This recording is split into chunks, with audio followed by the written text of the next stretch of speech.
What's going on, my boxing brothers and sisters? Another edition of Major Key, man. And yes, we've all been waiting. Two-time WBC world champion. Y'all already know 25-0, 22 by knockout. Looking forward, already in camp, I believe, for his May 14th bout versus former IBF champion. And they're fighting for the WBC interim super middleweight title. And that's David Lemieux he's going against. None other than David El Bandera Roja. You know what I'm saying? Welcome to the building. Or as Mike Tyson likes to call you, the Mexican monster. What's going on, champ? How you doing?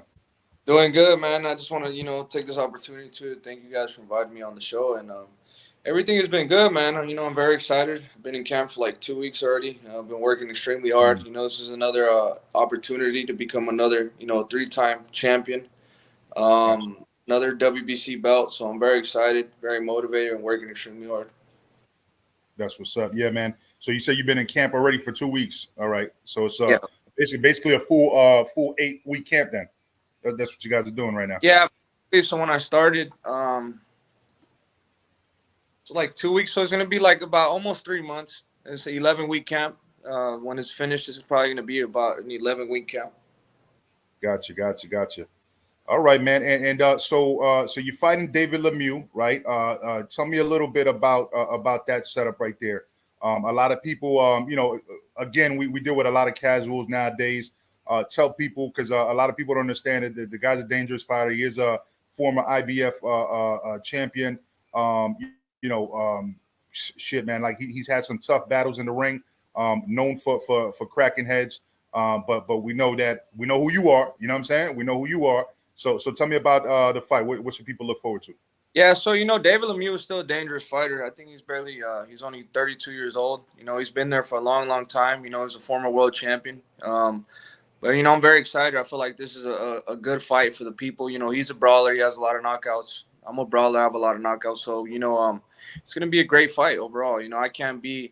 I can't go in there thinking that I can't get hurt by David Lemieux because he has a lot of power. So I have to be respectful for his power. I have to be on point. I have to be sharp, and that's exactly what we're doing. I would love to get a fight with anybody else, any of the top name guys, but there's only so much I could do when these guys are not willing to fight. It's just kind of been a narrative of every fighter now saying that.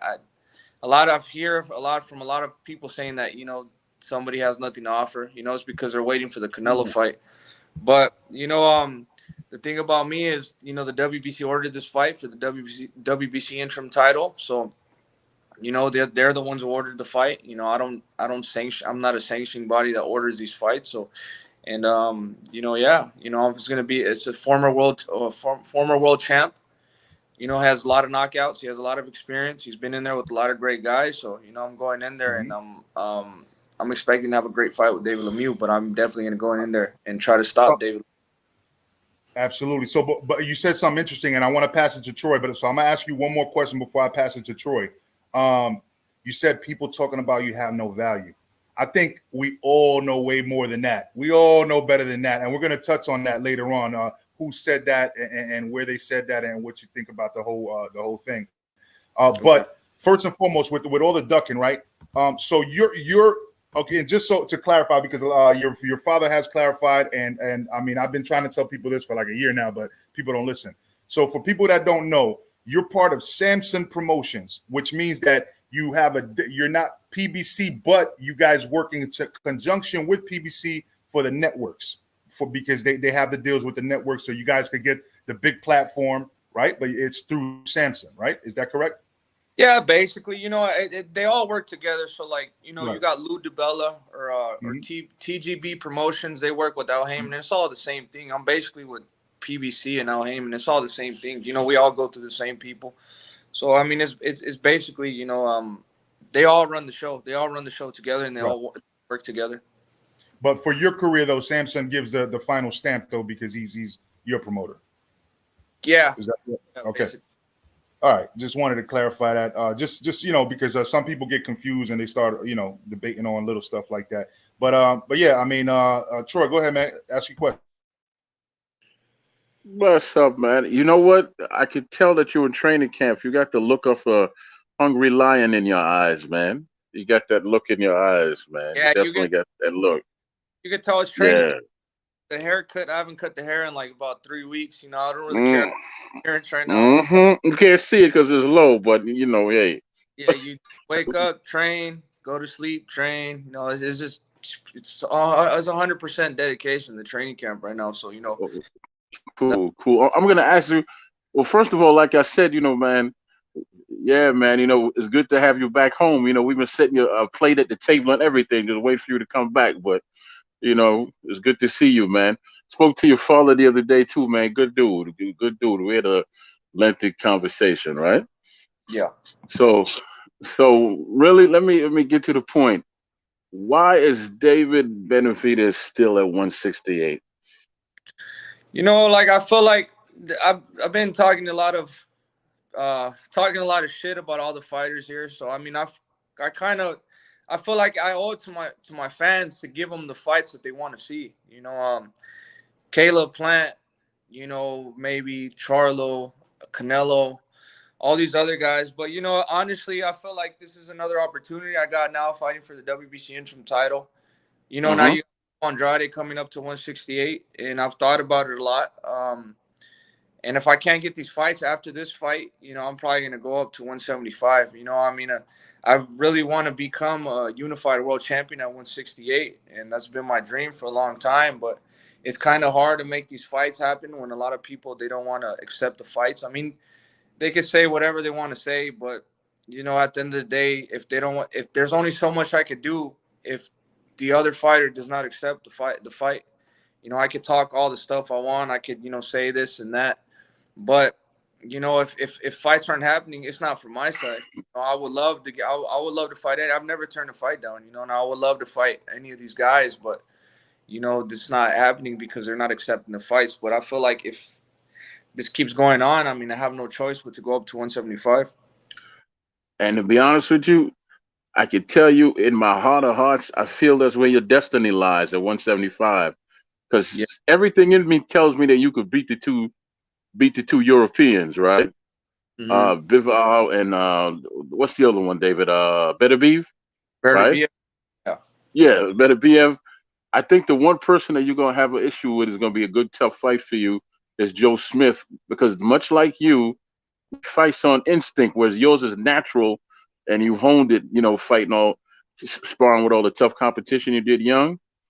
His is not natural. He's just instinctive. Yeah. Like sometimes he might mean to throw a hook, then he turns it into an uppercut. It's Yeah. just yeah, So yeah, yeah. like So like I said, and those are fights that really excite me too.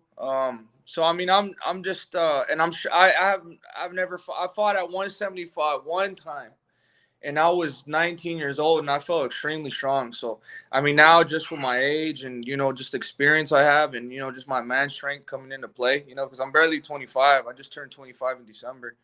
So I mean, me getting older, my body, you know, I'm getting stronger. I feel like 175 would be a good fit for me, and I feel like I could do a lot of. I mean, I'm already strong at 168, so I can't even imagine how powerful and how strong I'll be at 175. So I mean, I really do want to see how I feel up there, and I'm excited. I could Maybe in the I future. could tell you how strong you're gonna be. You're gonna honestly, would you? I had this scenario playing out in my head over and over and over and over again, right? You become undisputed up there, right?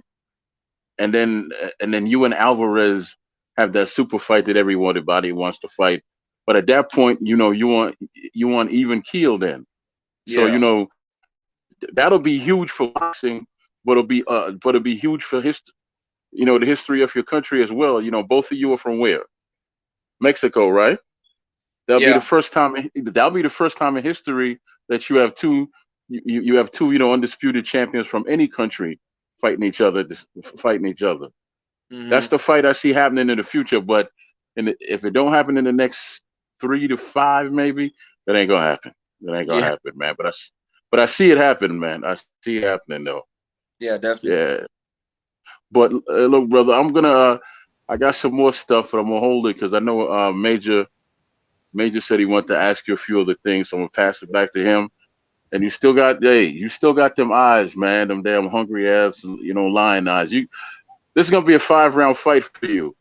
Yeah. I, I'm not trying to plant it in your head. This is I the mean, last 5 rounds.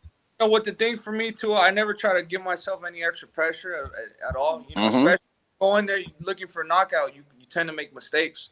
So Yep. my plan has always been the same: go in there, you know, get the jab going, you know, then throw the combinations that go down to the body. It's very simple. It's always been the same thing.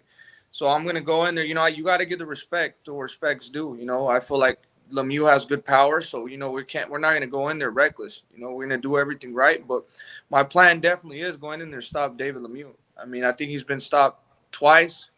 You know, so he can be stopped. So I'm going in there and I definitely want to stop him and you know, win in amazing fashion.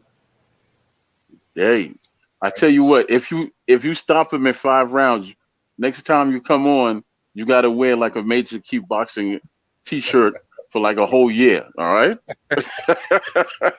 All right, brother. Thank you. Hey, question for you leading up from what I said I wanted to piggyback off of earlier, because somebody in the chat asked something as well. So Mike Tyson interviewing Jamal Charlo puts him under pressure. Seemed like he really wasn't about that. As much as he's talked about you, everybody saw it, you know, and somebody asked, first and foremost, do you like the name that he gave you, Mexican Monster?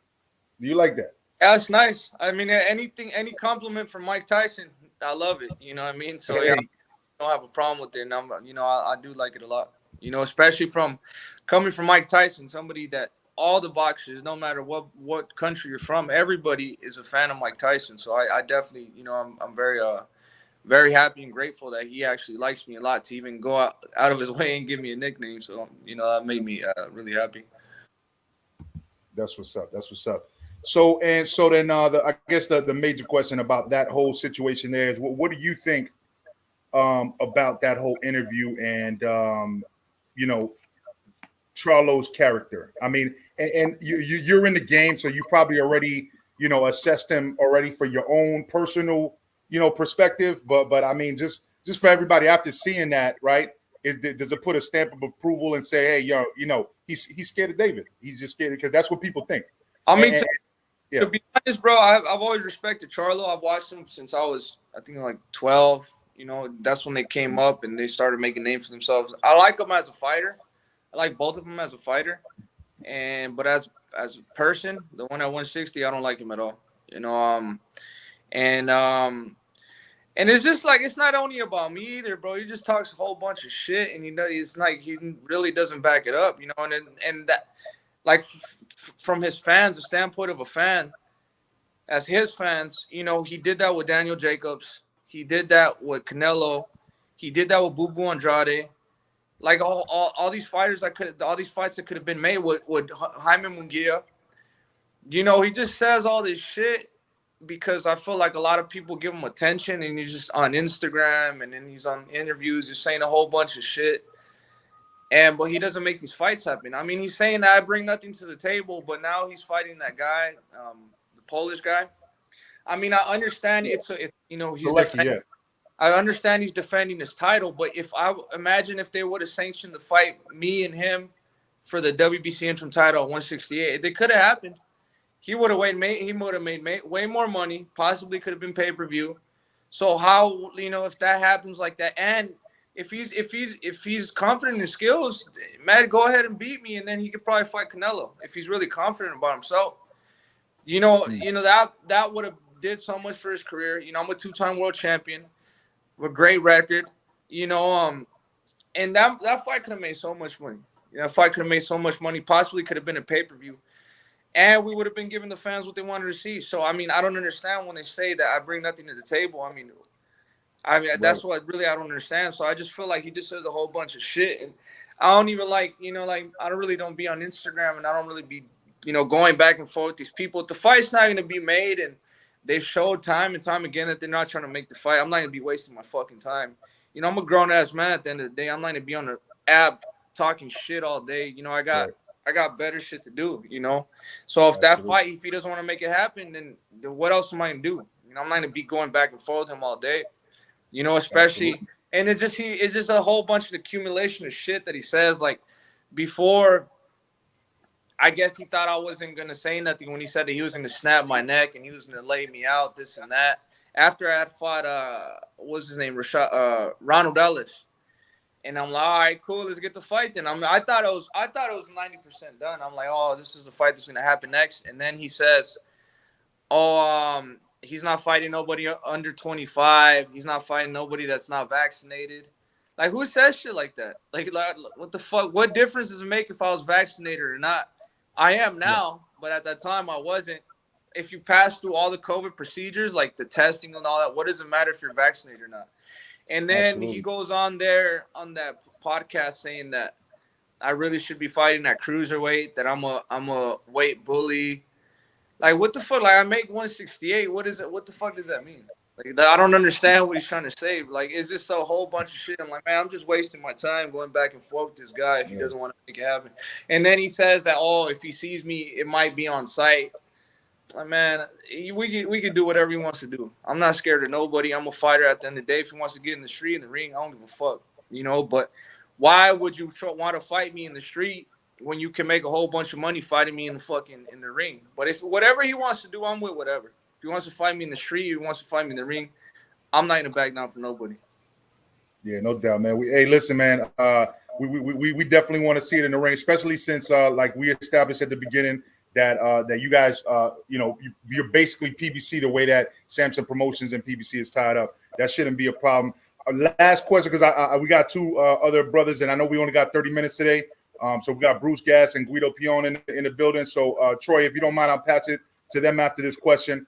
But I wanted to follow up on that one and say and ask you, because I know you got like a real, I don't know, like you there's some kind of animosity, you and Plant. So tell us about Plant the same way you was telling us about Charlo.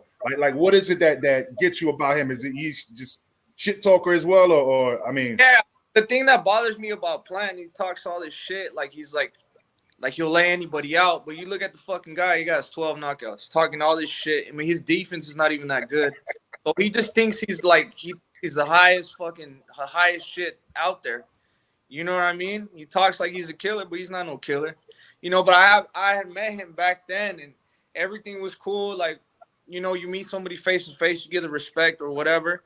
And then he goes on Instagram talking shit. You know, that's just the thing I don't like. You know, if you're not going to tell me nothing in person, don't fucking go on Instagram and talk shit about me. And it's just the type of person he is. You know, I just don't like him. And hopefully that fight can get made. So, like, even that, too, when I fought Ronald Ellis, he fought Caleb Truax during, like, I think it was 2 weeks before my fight. We could have made that fucking fight happen. We're in training camp for the same time. You know what I mean? But then he goes, I mean, he beat Caleb Truax. He couldn't stop him. All this and that. And then he goes, he says, I have nothing to offer him. This and that. I mean, and this is the thing, like I say about everybody, man. If you're so, he didn't want to fight me because he said he was on to bigger and better things. He got his fucking ass knocked out anyways by Canelo. You know what I mean? If he would have fought me, he wouldn't have beat me, but it would have given him a little bit more experience to go against Canelo, and he probably would have did a little bit better. But it is what he still got knocked the fuck out. You know, it don't change the results of the fight. And now, why could that's the thing? I'm going back to this too. The WBC would have loved to sanction a fight between me and Caleb Plant for the WBC interim title. Why isn't that fight happening? Now he's going to fight Anthony Durrell. And then he goes on Instagram saying, oh, yeah, this was David's toughest fight, and this is my comeback fight, so I got to make it make sense. I stopped Anthony Durrell at 22 years old. This dude's fighting him at 29 years old. So it's not even no comparison. I was young, super young, and I stopped Anthony Durrell, and now he's fighting him at 29. So it's just the shit that he says, you know, it gets under my skin, but well, we're going to handle that. We're definitely going to handle that. That's why I don't want to go up to 175 until I get that fight done. You know, that's really the one fight I want to get done. That makes sense. That makes sense, brother. I appreciate you answering those questions. Bruce Gas, go ahead, brother. David Benavidez, brother. Pleasure to be on a panel with you, my man. Pleasure to be on a panel with you, man. Hey, Mike Tyson was sprouting you as the Mexican monster the other day, man. I mean, he was putting you on a pedestal, and then Charlo said,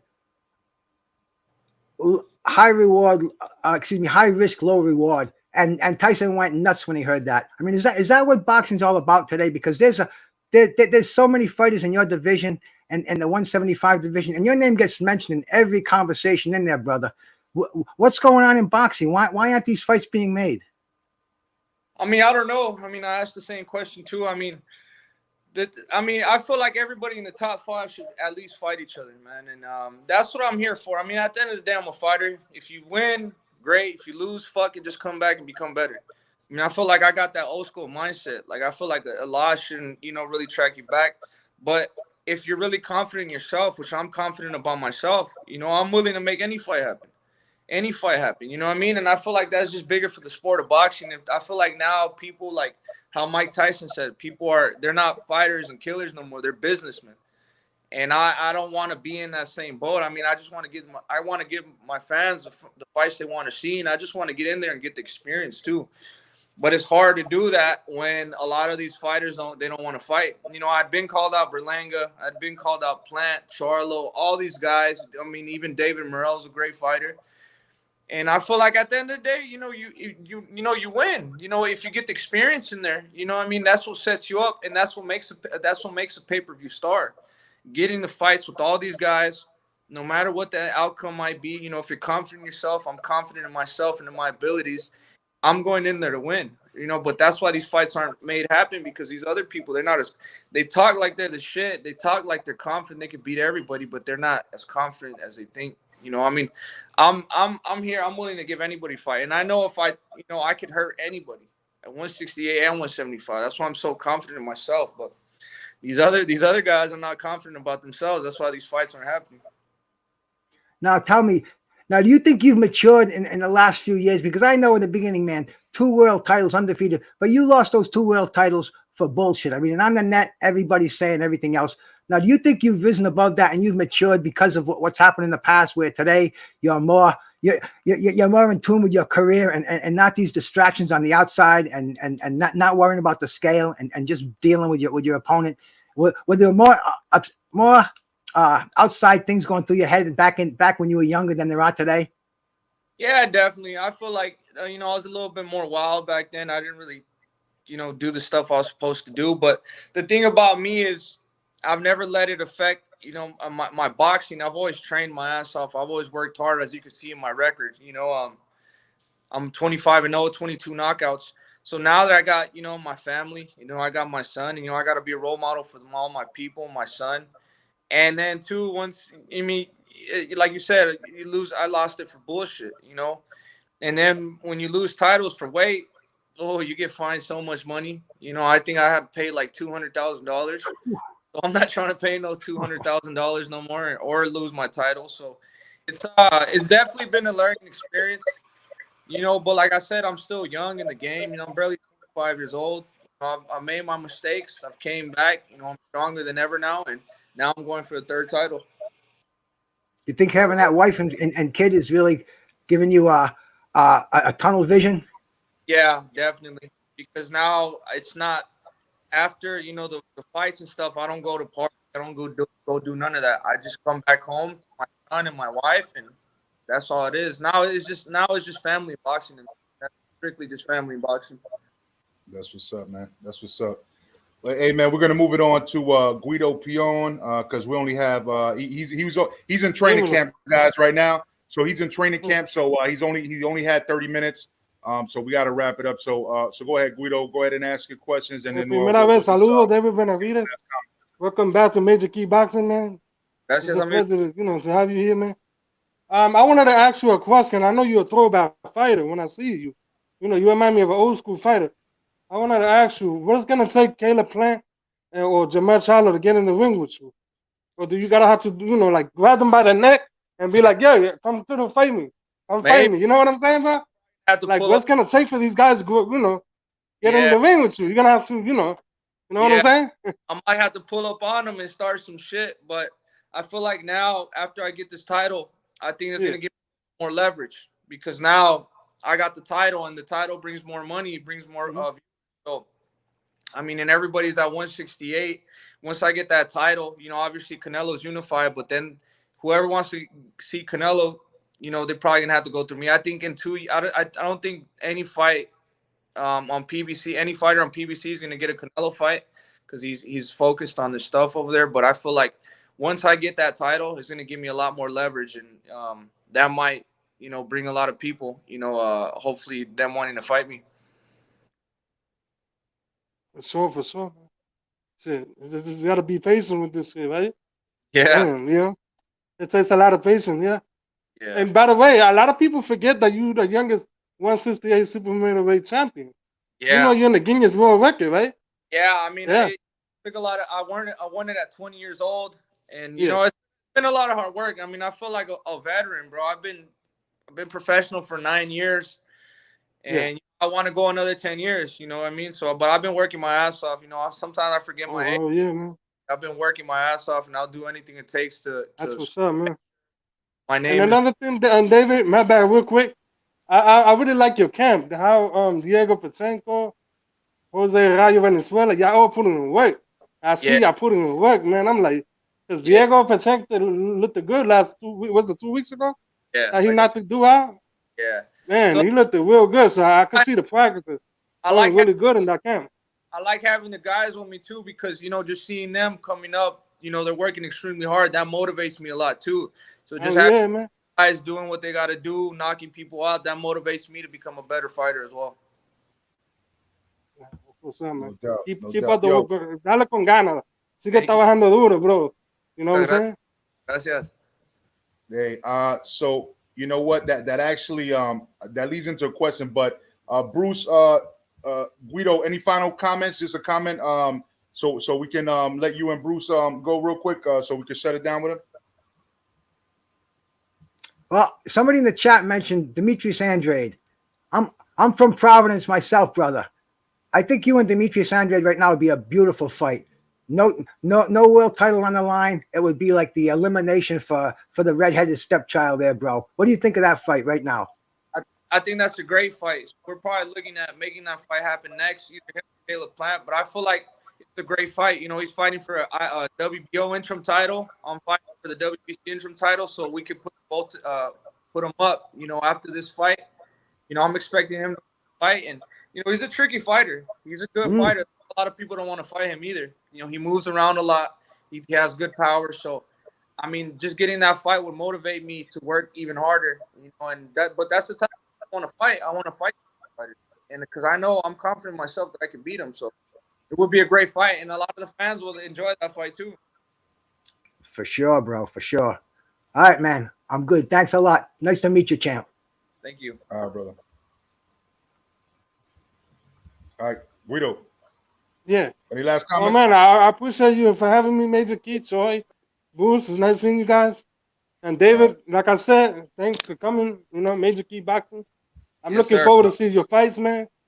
I'm looking forward to you to knock this nigga out. David Lemieux. You know what I'm saying? So hey, but don't underestimate him. Focus. Don't underestimate him. Just do what you got to do, bro. Yeah. So we can one day see the Canelo fight. But I believe you and Canelo, that's gonna be a Super Bowl fight for Mexican fans and the Latino fans. You know what I'm saying? So keep doing what you're doing, bro. We all gonna have. I can't wait to see that fight one day. You and Canelo. Thank you, bro. He's the one that asked the last question that I want to ask you to follow up. Just the last question that I have, and then we'll pass it to Troy. Prospects, right? We were talking about the prospects in your gym, but if you had to name your top 5 prospects right now, or no matter what division, all right. The prospects, I think Diego Pacheco and Rayo Valenzuela. I haven't really been keeping up with the prospects too much, but I feel like the fighters I like right now is I like Shakur Stevenson a lot. Who else? All the guys right now that are doing really good. I like Gerard Ennis. Yeah, he's a really good prospect, and I feel like he's coming up from. He's going to be the next world champion. I like him a lot. He's really good. Okay, all right, that's a dope list. And I do apologize. Last question. I couldn't not let Black and Brown on. He came in last minute, but he's the one that interviewed your father on Friday. You know Black and Brown, right? Yeah. Okay, so that's Black and Brown. So he's got a question for you. That's my bro right there. I I can't cut him off just at the 30-minute mark, just like you know. No, I know I came in late. My bad. I'll make it quick. I'll get straight to the point, David. There's no lying about it, man. There's no way around it. The fight at 168 is you and Caleb Plant. You know, you got a fight coming up with David Lemieux. He got a fight coming up with Anthony Durrell. David, after you get through Lemieux, will you leave your schedule open and will you pursue that fight and not schedule another fight until you know that he don't want to fight you? Yeah, definitely. I feel like the fights I'm looking at right now is either him or Demetrius Andrade. If I don't get those fights, I'll probably go up to 175. I don't want to fight anybody else. You know, after that, I want to fight, Caleb Plant, Andrade, or if Marlon wants to go up. Those are the fights I'm really looking forward to, and I feel like it's possible to make happen too. Yeah, I think it's possible, but what happens is then you guys fall off a schedule. Like you said earlier, he went and scheduled Truex, and now we scheduled Durrell. And I think maybe the way to put the pressure on him is you leave your schedule open, and you put the pressure back on him again once he gets past Durrell. If he does, Durrell ain't no pushover. If he does get past Durrell, then all the pressure will be on him to take your fight, or let's see what he does. Sign another, B-level fighter, D-level fighter, or something like that. Definitely. And, I've been talking to Luis de Cubas. He's one of my advisors too. So I always talk to him. So, I mean, first things first, I got to go in there. I got to look good, and I got to get this title. But once that happens, the first person I'm going to call up, I'm not only have to call him because he's always at my fight. So I'm going to be talking to him right after the fight. So we'll see what happens. Good, man. Good. That's all I got for you, brother. Big fan. Keep doing your thing, man. We're rooting for you. Get past David and let's go get Caleb Plant, baby. Thank you, guys. That's what's up. Thank you, Major Key. Yeah, no, my pleasure, man. Yo, Troy Grizzy, close it up for us, man, because he was more look, right. He's 3 minutes late to training. So if some crazy stuff happens in that fight, it's our fault. So I don't want him to miss no training. All right, so go ahead, Troy. I tell you what, man. I want to say that I hope you get to fight with Andres and he gives you hell, but but down the stretch you drop him and you win on points, and then move to 175 because you know what that actually helps both of you. Because if you move to 175 after having a rough fight where you look bad, people start to question, are you that good, right? Then you have more fights that open up for you. And then all of a sudden now people say, well, he ain't that good. Really? Surprise. So yeah, there you go. That's a backwards ass idea. There you go. There you go. There you go. But you still got the win. But you still got the win. But now they doubting you, so they signed them contracts. And like I said, next 3 to 4 years, undisputed, man. Look, man, you're a very special fighter, man. Get back into training and do what you do. And you always have a home here, man. We'll see you again after the win. And just stay blessed up, man. You tell your father I said what's up. Tell him I'm the guy that was pushing 175, the whole night when he came on Black and Brown. And, it'll bring a smile to his face. He might cuss, but it'll bring a smile. All right, brother. You guys, too, I appreciate you guys' time, and thank you for inviting. Tell everybody where to follow you, man. Tell everybody where to follow you and all of that. Follow Benavidez 300, and fight's gonna be on May 21st. Gila River Arena. It's gonna be an amazing fight, Phoenix, Arizona. So make sure I'll let you guys know when the tickets come on sale too. I think they come on sale for like in a month. So, but it's gonna be good, man. Get your tickets. It's May 20. It's May 21st now. Okay, my bad. They still reporting it as May 14th, by the way. So they might want to check that. Yeah. A lot of people saying this in the Footprint Center, but it's not. It's at the Gila River Arena. Gotcha. Okay. So May 21st. Correction for what I said at the beginning. May 21st. My bad. Okay. Thank you, brother. Thank you, brother. Yo, enjoy your training, man. I appreciate you being on. Peace. All right. There you guys have it, man. All right. You know what I'm saying? Yo, Aftermath. Anybody want to chop it up of what they heard? You know what I'm saying? Anybody got any questions or anything like that, man? I got about 25 minutes. You know what I mean? Let's see here. Yo, somebody with a wrench, get that dude. Get that dude Kevin F out of here because he was talking shit the other day too. He's irrelevant. You know what I mean? He's trying to make a name for himself. with the avatar. You know what I'm saying? You fucking clowns, man. Listen, he's a bum, yeah, huh? Okay. Yeah, you got to play it back, Lady Chan. Hey, but I'm saying, click the link. What's going on, Dundum season? Wagwan, Lady Chan. I shared. Yeah. Hold on. Yeah. Good evening. Hold on. Thank you to the crowd. Thank you to everybody in here, by the way, man. You know what I'm saying? We love y'all. Appreciate y'all. You know what I'm saying? Always loved energy. I see all of you. Yeah, man. Let me know, because I could shut it down, but I dropped the link. I'll drop it again. Okay, there we go. We got Lady Shan. We already know if Lady Shan's in the building. You know what I'm saying? It's about to get lit. What's going on? What's going on, Lady Shan? What up, though? I only just came now, so I have to play it back. It's all good. Yeah, I'm just here. I'm just chilling in bed, and I just he only had 30 minutes because he's in camp already. He started camp 2 weeks ago. Who's he going in to fight? Who's he fighting? David Lemieux. Oh yeah, he's fighting Billy Joe Saunders. Yeah. He's off. Yeah, that should be an easy fight for him. Yeah. I mean, because David Lemieux, if because he could crack, but you know what I'm saying, like if you got skills, you know, and you will come forward press a fighter like that, you know, he's probably gonna just get laid out, you know, pretty early. But yeah. Was the interview but, good? How did he come across? All good? Yeah. I mean, he's always comfortable here. You know what I'm saying? Like, you know, I mean, he's just a cool cat, man. He's very direct.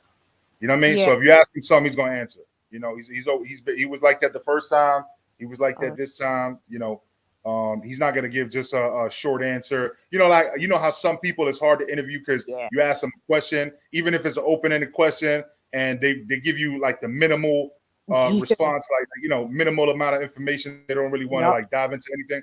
You know, and well, he's not like that. He actually like enjoys explaining what he feels. You know, he wants to get to the nitty gritty and the bottom of the shit. So.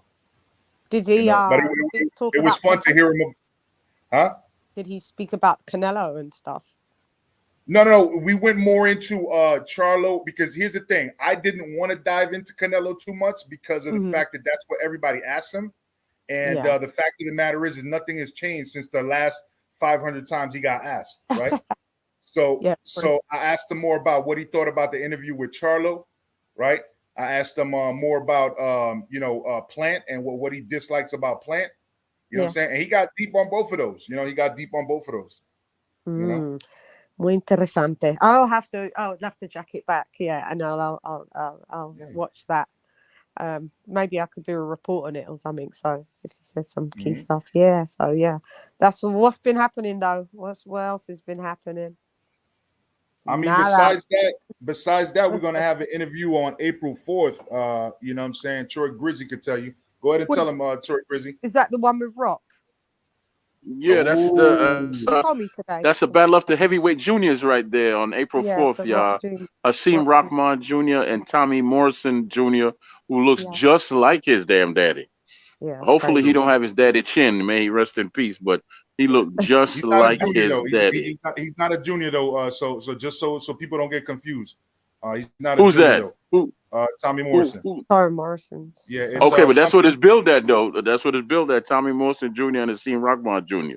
But it's Kenzie. Yeah. It's Kenzie Morrison. And it's short for Mackenzie, which is middle name, and I forgot his first name, but it's but I mean I know it's Tommy Morrison's son, but I'm just saying like technically, like if they look him up, they're not gonna find him like that. It's not Tommy Morrison Jr. Yeah, but they're billing it that way to sell it. Yeah, that's going to be interesting. Yeah, but they're both undefeated, both sons of legends. You know what I mean? Yeah, exactly. And they're both getting in the ring. Yeah, exactly. That'll be interesting to watch as well. Have you been catching up on the UK boxing stuff? Have you been watching the UK cards? I've been watching all the cards. You talking about the zone cards and stuff like that? I mean, yeah, of course. I actually, Lady Chan, just because I don't type in when I see you live, like usually I'm working because sometimes you go early afternoon because it's different time for you. Today I did. I'm still at work, so I'll come in just like I watch Coach too. I'll put it on. I'll put it on while I got my headset on So because I work from home, so I could just like kind of have my phone right there playing something, and and lower the volume so nobody else hears it, on the other line of my headset, right? Yeah. No, that's all good. That's all good. I know you tap in when you're on. It's Yeah. just whenever you listen, you get to listen. It's all good. You always come Yeah. through. And I try to do like now, starting from last week, to do also like daytime, which will be morning for like US Right.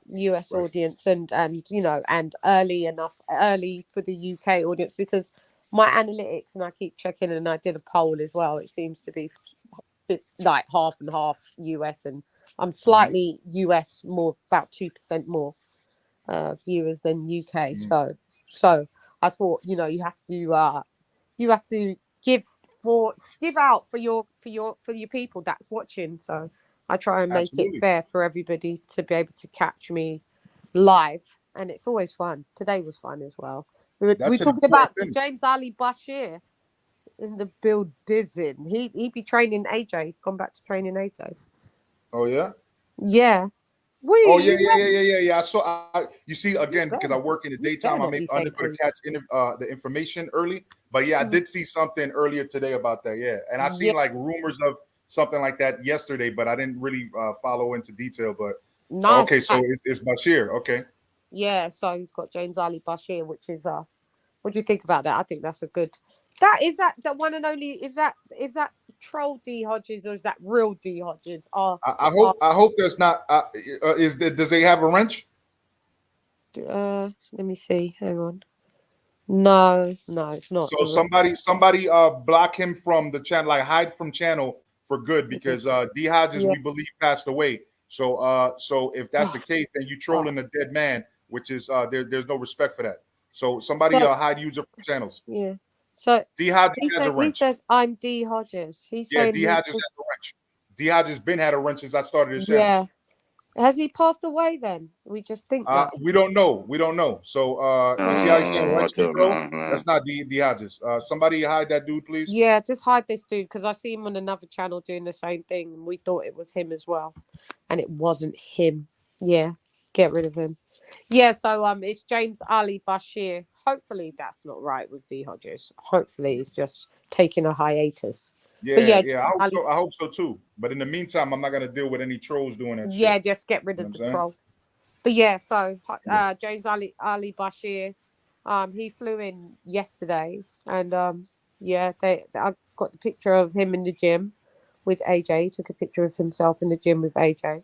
So yeah, I don't know why it's AJ hasn't announced it, but I mean James Ali Bashir's Instagram is private, so you won't be able to see it. But somebody sent me the picture, and then what was the guy's name? James Ali goes on that show every week. He the guy confirmed it on his live as well. So he was like, yes. From the UK? Yeah, what was that? You know that guy, and he does the gaming. He's a gamer or something like that as well. Yeah, but, also welcome B&B or B Boxing News in the building as well. And Drummond for Life, thank you for showing back up, because I know you came over here Monday looking for and shout out to everybody, because I had a bunch of people come back from Monday where they were expecting David Benavidez interview, and things happen. It is what it is. He's in training camp, so I got it today though. So I appreciate you all coming back, to check that out. So it's in the first 30 minutes. He's in training camp, so he only had 30 minutes. But yo, B Boxing, what's going on? What's going on, man? Shouts out to you, Major Key. I mean, that was a hell of an interview. Like I said, I like David Benavidez, man. He's a straight up type of guy. He's gonna tell you what's on his mind. He's not gonna bullshit you. In the 168 division, man, I think he's one of the top competitors. Charlo don't want no smoke. Boo Boo Andre don't want that smoke either. That's just what I feel. That's just what I think. My only thing about the Lemieux fight, I don't think that he's going to get the credit that he deserved for beating a guy like David Lemieux. I think everybody's going to say that he's fighting an old, washed-up Lemieux. So I don't know what that fight will do for him. I mean, I'm glad that he's smart enough to stay active and just, take the fight that's coming to him. Unlike most of these fighters that fight once a year. But like I said, hats off to him, and I want to thank y'all, man, for that awesome interview. That was good shit. And Oh, thank that's you what's for up, having man. me. No, of course, man. So what are you looking most forward to, man? Coming up, man. Which one of these fights? I want to see Undisputed, man. I'm all about Undisputed. I'm hoping that Kambosos and that David Haney fight happen.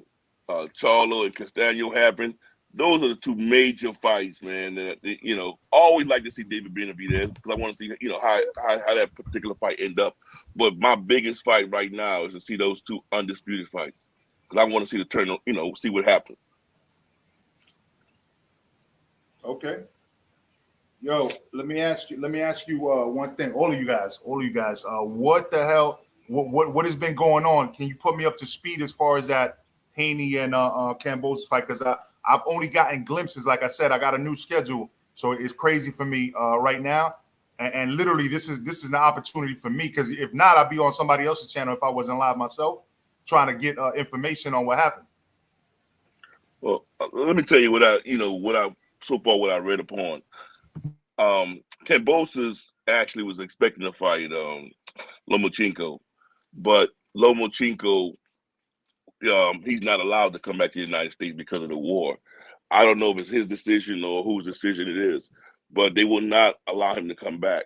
So Kambosos basically sent Haney the exact same, according to Kambosos, he sent Haney the exact same offer that he sent Lomachenko, and now we just sitting back waiting to see if Haney's going to accept that particular offer, whatever that offer is.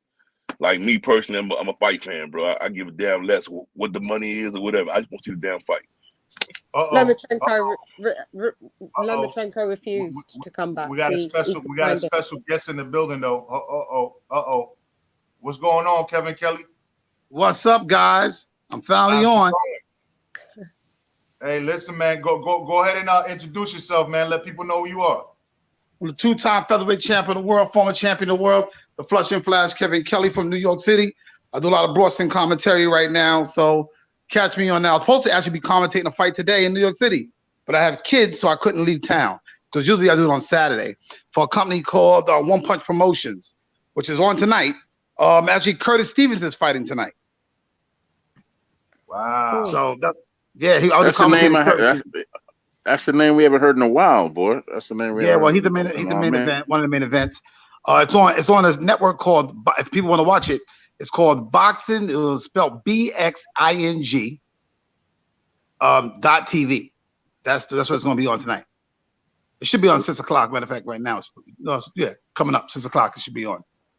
Oh, 6 Western times. So everybody can check that out when we're done here at 6 Pacific time. So it should be on. Troy, take the lead on this one, man. I'm gonna step away just for a second. Yeah, Kevin got it. Yeah, Troy, it's Kevin got it, man. Kevin's a professional, man. I know I was just talking to you like on the back to mention something to we didn't really have enough time. So Troy, get information out there. The phone's gone. You can't. You can't hear me? No. Uh-oh. How about now? Can y'all hear me? Yeah. Kevin. Yep, I hear you. Crystal clear. Okay, cool. I know you said you wanted to share something with the people and and to share something with David Benavidez. So go ahead and share that information. Well, I thought like this. I was listening to what David Benavidez was saying. I know what's going on in boxing. Right now, boxing business, to me personally, it's a business. That's the problem with boxing right now. It's no longer a sport. It's a business. And that's the problem. It's too much business handling and not enough fighting. Guys are picky and choosy now because I hate to say it, they make too much money because now they get them leadway. Okay. Guys are avoiding each other. I mean, it's real crazy today. I think Benavidez, I was with my manager, Tom Loeffler. Tom Loeffler, I was his first fighter. He is the manager of Triple G. And I was waiting for Benavidez to say something about G. Because right now, I think that'll be a good fight for him. So if he really wants to fight Canelo, if he could beat G, then it makes sense. It makes a statement that he should be next in line. But, especially, and now also I talked to Tom Loeffler. I was with him last night. He was in Vegas last night. And we had a conversation about G. I was commentating a lot of his fights. But I think I asked him, I said, when's the next one? I thought we're going to do a Canelo Trilogy. And I think that's what he's looking at right now. I mean, G's 40 years old right about now. And I think a trilogy would be a good fight for him. Yeah, I don't know about Triple G, Kevin, because like I said, he a little long in the tooth right now, ain't he? Yeah, but the whole thing is, if Benavidez can beat him, then that raises suspicion for the Canelo fight. You get my point?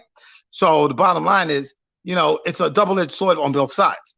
Canelo, Triple G wins the fight, of course, and then what happens is he fights Canelo or Benavidez. I think right now we in the day and age of the super warriors. We got a lot of good fighters out there that ain't fighting each other. It doesn't make any sense, but it makes business sense. You know what I'm saying?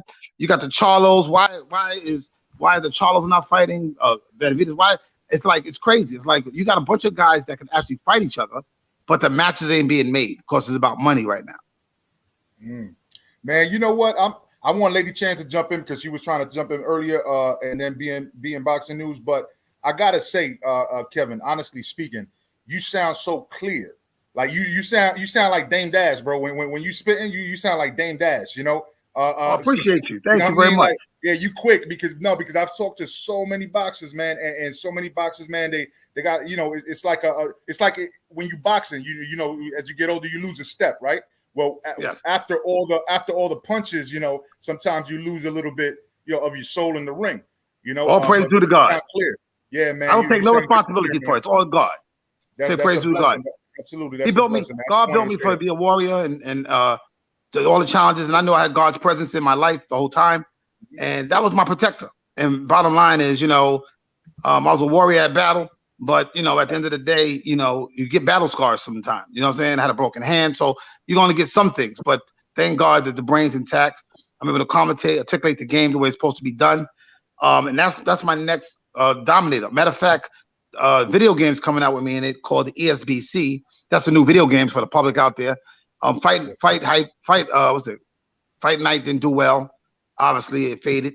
So right now we're looking at ESBC, the next game. We got 200 fighters in it and female fighters too. Yeah, I think Showbiz. Shout out to Showbiz the adult. I think Showbiz been promoting that for the longest now. But Lady Shan, jump in when you want, and then we go to BN Boxing News, and then my boy Myron just jumped in the building as well. So go ahead and state your point, lady. Yeah, no, I was just saying that Loma. It's not that he wasn't allowed to come back to America. He declined. He said he wanted to stay and continue in the war. So no, that's not entirely true. But yeah, so he's not. People are saying, he's damned if he does, damned if he don't. Some people are like, oh, why is he coming back to fight? And some people are like, oh, if he does come back to fight, then he's disrespecting his country. But you can't. What's your thoughts on that, Kevin, on that situation? Well, I appreciate him. It's funny. This is very similar to a Muhammad Ali idea, where Muhammad wouldn't fight in the war at all. Okay, wouldn't go to Vietnam. It's a reverse situation. Okay, he's fighting in the war. Okay, he's representing his country. He doesn't forget where he came from. It's really his choice. You know what I'm saying? I mean, at the end of the day, he's a human being like everybody else. And the bottom line is he loves his people. He loves where he's from. And I respect that. So whatever decision he decided to do, he could abandon his country. They call it abandonment. But at the end of the day, he's from that country. The way I look at it, on a political state, I never get political with people, but I look at it as, he loves where he's from. He's got family there. I'm sure he's got aunts, uncles, nieces, nephews. I'm sure he's got family. And he's looking to protect his family. And I think that any one of us would have did that, thinking that, for protection of our own country and our own family. Because if he walks away, yeah, can he live in a house in another country? Of course he can. But the bottom line, you're walking away from your family, and that's what you're doing. Right. Yeah, I agree. Who wants to go next? So BN Boxing is next, and then Myron. And Haplo had a question also. He said to ask you if Nas was a hype job or a true talent who just went Hollywood before Barrera. So I guess according to you, because I know not everybody feels that way, but go ahead, man. Well, I'll tell him the Nas story first. The bottom line was the Nas situation went down because I needed an opponent. Okay. I was 47-1. The problem with my career was I was like Marvin Hagler, it's very much like him, that our careers were in parallel because nobody would fight me. I became the best fighter, and I felt that I was getting underpaid by the networks. I felt that I was getting unnoticed by the networks. And and I made it very verbal with Lou DiBella. And he said, if you want to make money, you need an opponent. And like I tell people all the time, peanut butter is nothing without jelly. So I had seen Barrera in a magazine. I mean, not Barrera, I met in a magazine. And I went and tried to make the challenge happen because really in America, nobody really knew who he was. And they denied me the first fight. And then I went back. I heard he wanted to come to America, so I went back there again. So it wasn't that he was a hype. It was just that he was good for Europe. People don't understand something. I fought in Europe a lot. And over there, they treat their fighters very different than American treat in America. Remember, I'm competing with football, basketball, baseball. I'm competing with all these sports in America for the limelight. We all are shooting for the same thing, but the bottom line is only 3 or 4 of us might be touching it. Everybody else is just workers. So with me, I want to be in the elite. I was the elite. I was on HBO. I was one of the best fighters they had, but I had no opponent. Okay, and when you don't got an opponent like Ali, who's Ali without Frazier? Who's Ali without Norton? Who's Ali without Foreman? Those fights make you great. That's what it's about. Like I said, with Prince, he turned pro in '92. I was world champion in '93. He retired with 2006. I retired 2009. His whole career fits in mine. So with me, I saw a duplicate of my ex-wife told me, a duplicate of myself somewhat. He does some things a little bit more sloppy, I'd call it, because I wasn't crazy about the style. But it's just a matter of having an opponent. At 47-1, me having a guy that I could, and Lou DiBella said I could achieve and get him to this country that could be an attraction with me so we could put the fight on, was kind of big. And like I said, because he had beat Tom Johnson already, who Tom Johnson I couldn't get in the ring to fight me at all. So it was ridiculous. I couldn't get Tracy Patterson. I couldn't get Junior Jones. So, it was crazy. I paved the way for these guys to get on, to fight me when they got on, but they wouldn't fight me. Even Arturo Gatti was my sparring partner. So it was crazy. It was like all I wanted to do was become a world champion and make money for my family, feed my family, and be a motivational speaker if I could have. But that was my purpose. But after a while, then you kind of realize, well, I want to make some money in this business too. But the bottom line is it has to be an attraction. I needed my opponent, and he wound up being it eventually, but we couldn't do a rematch because he wasn't going to fight me again. He felt he made a bad mistake. He told me, me and him are good friends. He calls me from time to time and we talk on the phone. And right now I've been talking to him, maybe doing a Legends match, something with the Tyson did with Roy Jones, something like that, The public always talking to me about that. So it's like, that's the only boxing match that I will actually come back for to do something with. It's me and the Prince. All right, awesome. Be in boxing. Go ahead, it's on you and then Boxing Logic. Yeah, shouts out to you, Kevin, man. Good shit, man. No, I was still on that Lomachenko versus Kambosos stuff, man. All I was saying, I mean, thanks for giving me the update on that situation. My whole deal is Evan Haney been calling this guy out. Him and Kambosos talked about it prior to Kambosos winning those belts, right? Prior to him becoming unified, they spoke about it, and he gave that man his word. Kambosos gave Devin Haney his word. If I beat Tio, I'm going to fight you. So, and I mean, Devin been calling these guys out. I just want to see Devin back it up, if he can back it up. That's my main deal, man. Mm-hmm. If we can make the real undisputed, because I don't want to make Devin's belt seem like it's not what it is. It is what it is, bro. That's the same belt that everybody's had. So I just want to see Devin back it up. Give that man the opportunity. If he wins, you know what it is. He's the goods. But if he loses, hey, man, we can move on with everybody else in the 135 division. I just want to see the best fight the best in boxing. We're not getting that, bro. We're not getting that. We all know we're not getting that. Just like you said, Kevin, you was trying to fight these guys. Nobody wanted to fight you. Same old shit, bro. Ridiculous. But see, yeah, it's money. The problem is now, see, before it was guys paying money for me to avoid the fight with the section body. Okay. They were avoiding, right? So what happened was with me was, I felt like being the best fighter in the world was a pivotal thing I had to do. And the bottom line today, the guys get paid too much money, so they have too many options. It is what it is. They got think about that. The average champion today, world champion, will make $3 million, and people don't even know who the heck he is. Okay?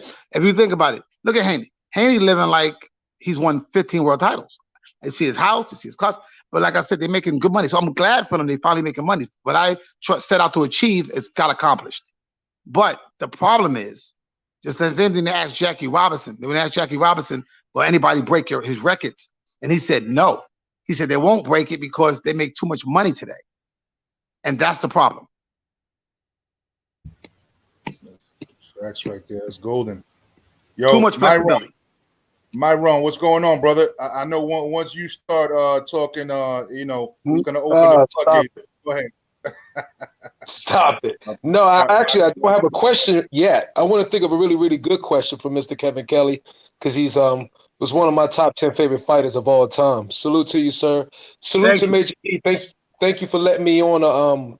Of course, as always, let me on. Troy, Troy, Lady Shan, and everybody else. But no, I'm going to pass right now because I want to think of something really, really, really juicy. Okay. All right. You see, I know he's trying to open the floodgates. Trust me, Kevin. I like that. I like it. Like I said, me, I like to, you know, I like it. No, he's a talkative dude. Great boxing analyst. He's got his channel, which Lady Shan does as well, and so does BN Boxing News and Troy Graham Experience. So everybody, go ahead and make sure y'all subscribe to all the channels. You know, as we talk, if you're not actually asking a question or engaged in the conversation, make sure y'all drop y'all links in the chat so everybody goes ahead and subscribe. Even you, Kevin, I think you got to drop a comment because I'm not sure if you wrenched up here yet. You go watch me on the Sucker Punch Show. It's on Instagram. Me and Colin Gates, Kevin Kelly, we do a boxing show. Like I said, you know, I feel that the boxing game is not taught to the public. I feel that it's not told properly. A lot of people don't know a lot of things that I expose on the show. They don't know about sanctioning fees that both champion and challenger both pay 2% of their purse. A lot of people don't know that. A lot of people don't know that, you know, they think that, you know, when you see Floyd getting $100 million, that he's making $100 million. Yeah, he's making that, but he's not getting that. There's a difference between net, okay, and gross. So, you know, you can watch me on the Sucker Punch Show. Also, I got Flushing Flash. I'm on Flushing Flash 67 on Instagram. You can go on that. You get me one-on-one direct. So that's what we're doing. But like I said, so, you know, I feel all the time that my contribution to the game is so verbal. And I think that the way I look at it is people keeping things conscious. You know, I try to make fans out of people by teaching them how to score the fights themselves, because people don't realize something. If you score the fight yourself, okay, everybody has a point of view. Everybody has a point of view. But the scorecard doesn't lie. Because you can forget the first 8 rounds, but you remember the last 4. So you think the other guy won. So these are things that I try to come across and teach the world, that, you know, boxing is not checkers, it's chess. No doubt. Go ahead, then. We can keep it pushing, man. Troy Grizzy. Well, I got a question now. Oh, you got one now? Yeah. Mr. Kevin Kelly, man. Yeah. I'm trying to remember, but my hands are tied. I couldn't look it up. How old were you when you was 47-1? You fought Nassim. Mm-hmm. You was what, 32 or 33? I probably was 32 because I turned, and my birthday's in June, and we fought in December, so I was on my way to 33. Right, I knew you was one of those two. Okay, and my thing is, in the boxing world today, with this crop, it's hard to build up these fighters. We see somebody like Earl Spence and various other fighters, say in the American system. By the time they're your age, bro, right now with a lot of these fighters who got belts, they only have like 30 fights.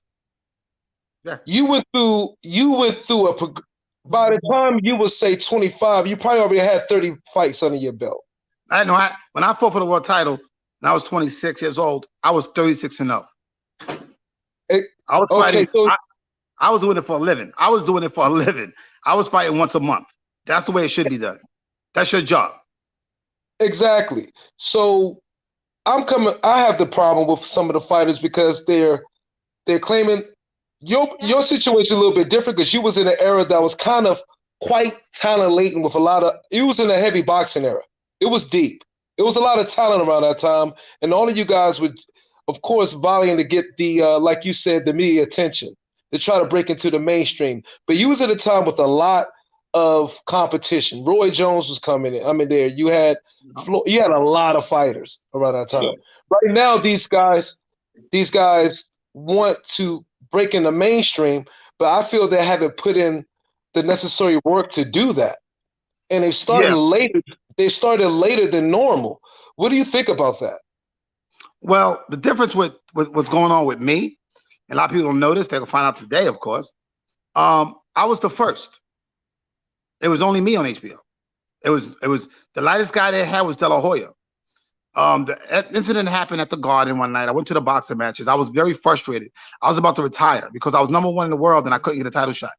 Nobody fight me. So, and I'm lefty at the time, so I understand it, but I don't understand it at the same time. And when I ran into Lou DiBella, not knowing Lou DiBella, we had a good conversation. I'll say more or less an argument back and forth, not knowing who he was. I gave him a pencil. At the time, I believe I was 35 and 0 at the time. No one but IBF, no one but the BC. So, everybody told me be the best and you get a title shot. I did that. I did exactly that. And I couldn't understand. I was about to retire. You wouldn't have seen my career. I was about to quit boxing. And the way I looked at it was at the time, compared to today, these guys get shots. When you got Lomachenko getting a shot in his third pro fight, I'm like, dang, how did that even happen? Right. TFP 15 fights. I mean, and it was horrendous. I looked at it like, I mean, I was #1 in the world when I was 26 and 0. So you talk about 10 fights later. 10 fights later. And the hardest thing to do is do that. Like I said, I looked at boxing differently. And corresponding to Marvin Hagler a lot of times. Me and him had a lot of conversations. Right. He told me San Francisco. Right. Like, I want to fight Tom Johnson for the IBF title. I want to unify the titles. I couldn't, as well as get a shot. You definitely ain't gonna be able to unify because the guys ain't gonna fight me. When I got the title shot against Goyo Vargas tried to pull out by fighting a fight in Mexico and got injured. So the only reason y'all seen that fight is because see me as I was because HBO stepped in. Okay, so HBO is responsible for a lot of, and me, I put Tracy Patterson on, Junior Jones on.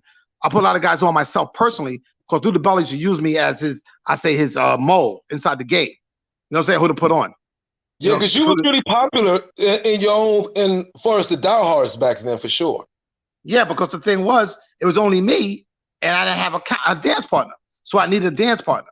You get what I'm saying? And I beat Edwin Santana in my prime, and he was undefeated. I beat him on HBO. I fought Benavidez. But the bottom line was, I was trying to change the way that they do the business. I was trying to say, okay, let's put on quality fighters with me. Let's fight Tom Johnson. Let's fight Elio Rojas.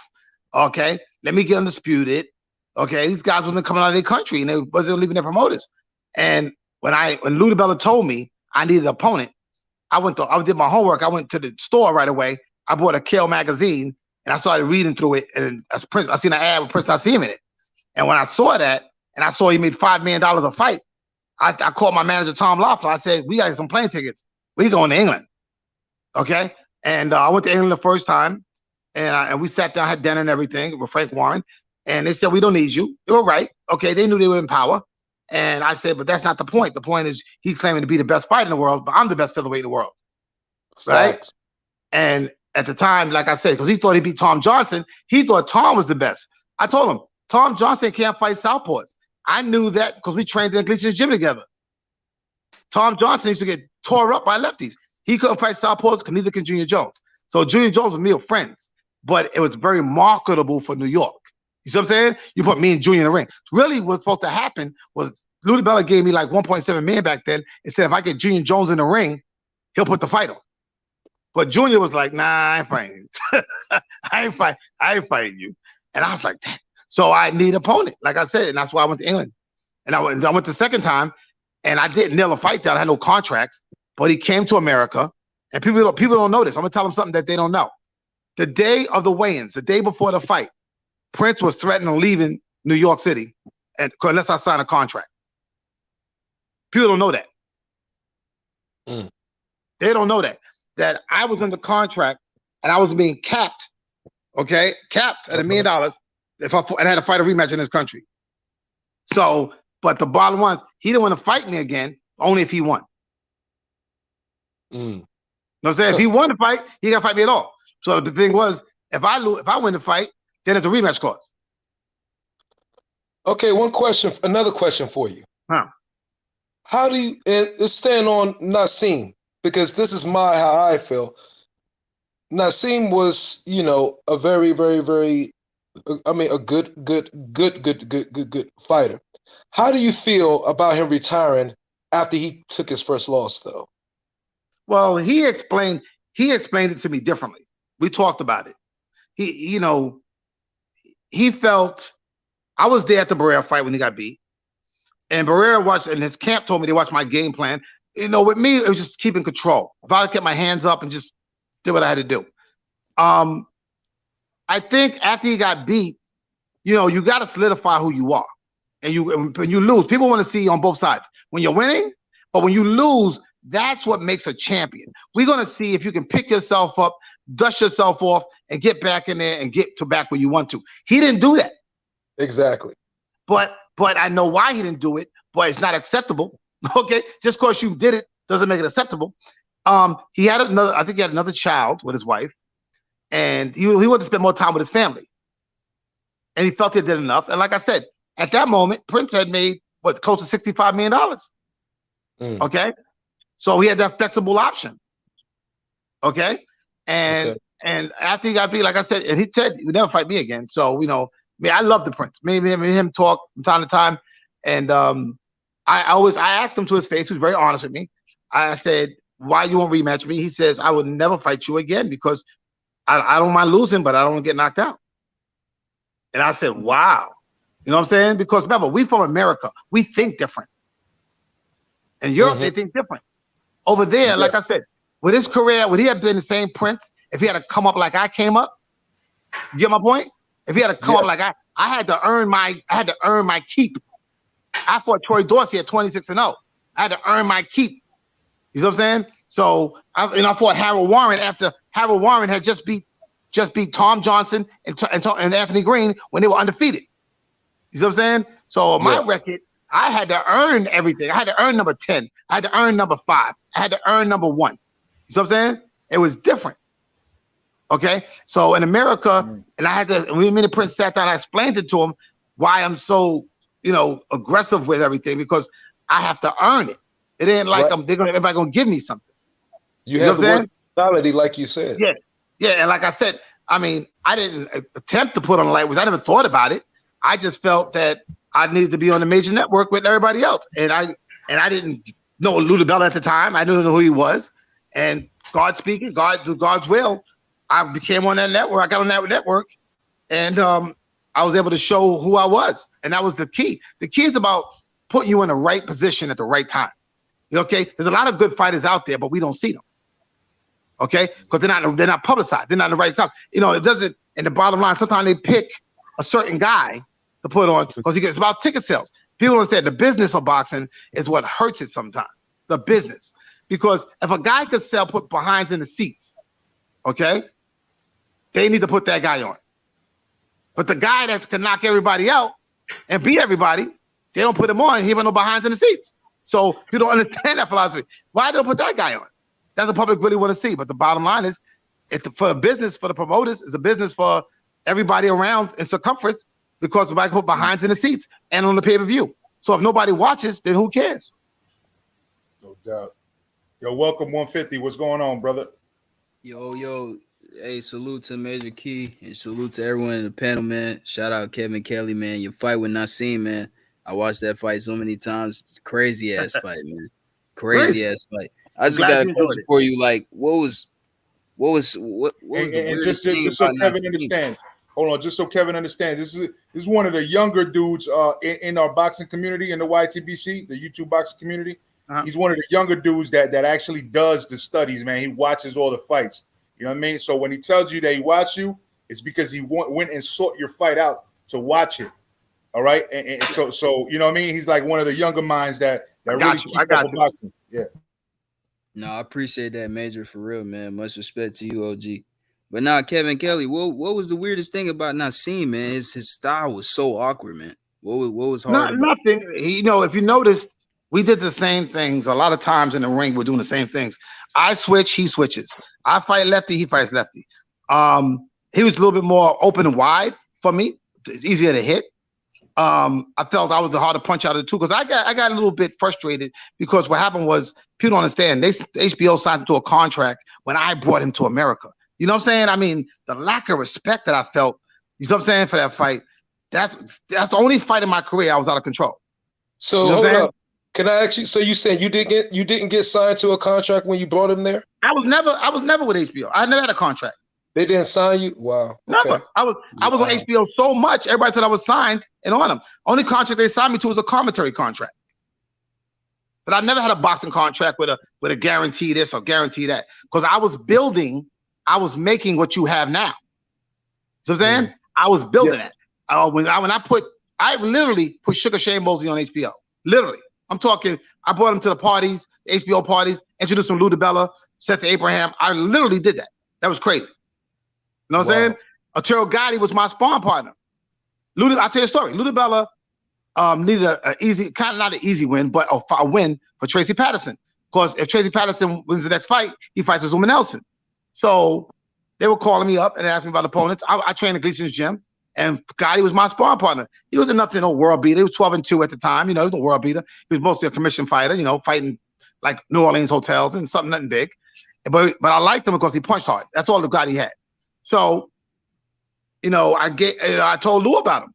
And Lou asked me who's his manager. I said, Pat Burns, I think, or somebody. I forgot. Right? And he called the next day, and Gotti wound up fighting Tracy. But he was so scared of Tracy. I remember being at the fight. I commentated that too.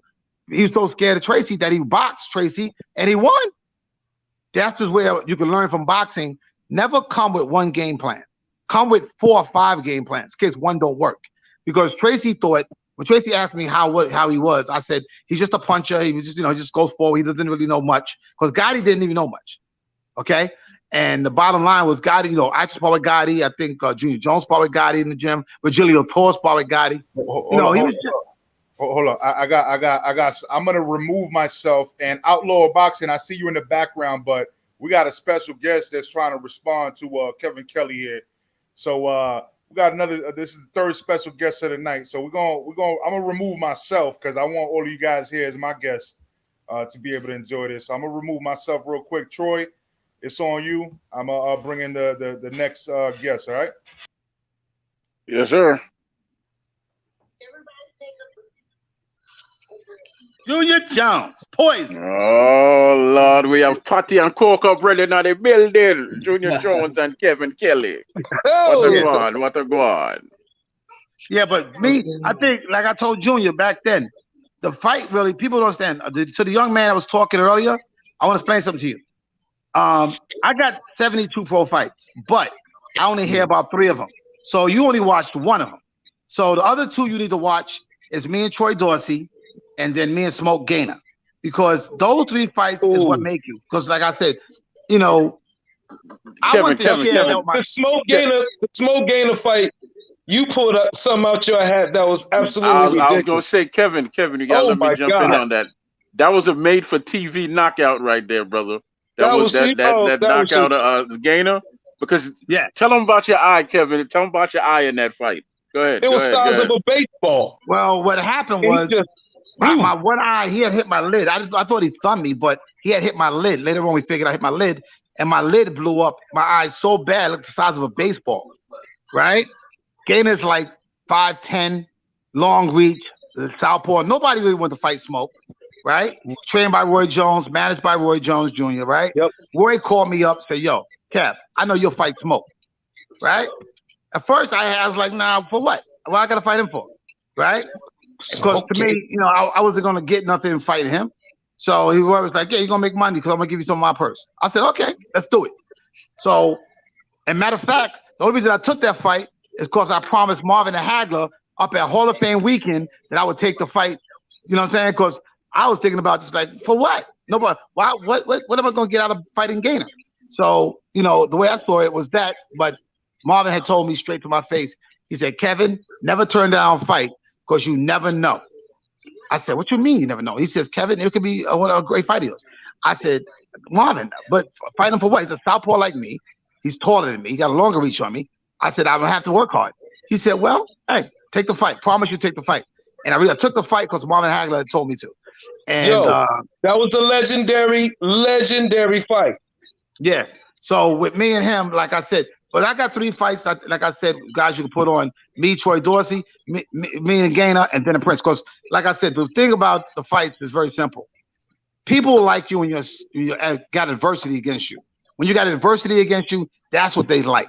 I had an eye closed with Gainer. I had me and Dorsey. You need a gun for Troy Dorsey, okay? Because he don't stop coming. He don't stop. He don't stop. So, like I thought before I fought Prince, me and Junior, okay, I wanted me and Junior to do the Garden rather than me and the Prince because I felt that I was going to give it away because, with me and Junior was equal. Because I could have did Brooklyn versus Queens, that whole kind of thing, you know what I'm saying? And me and Junior could have put it on the Garden. But I know Junior Junior don't like lefties either. So he don't like me. Tell him what you said before he came on, Kevin. Tell him what you said before.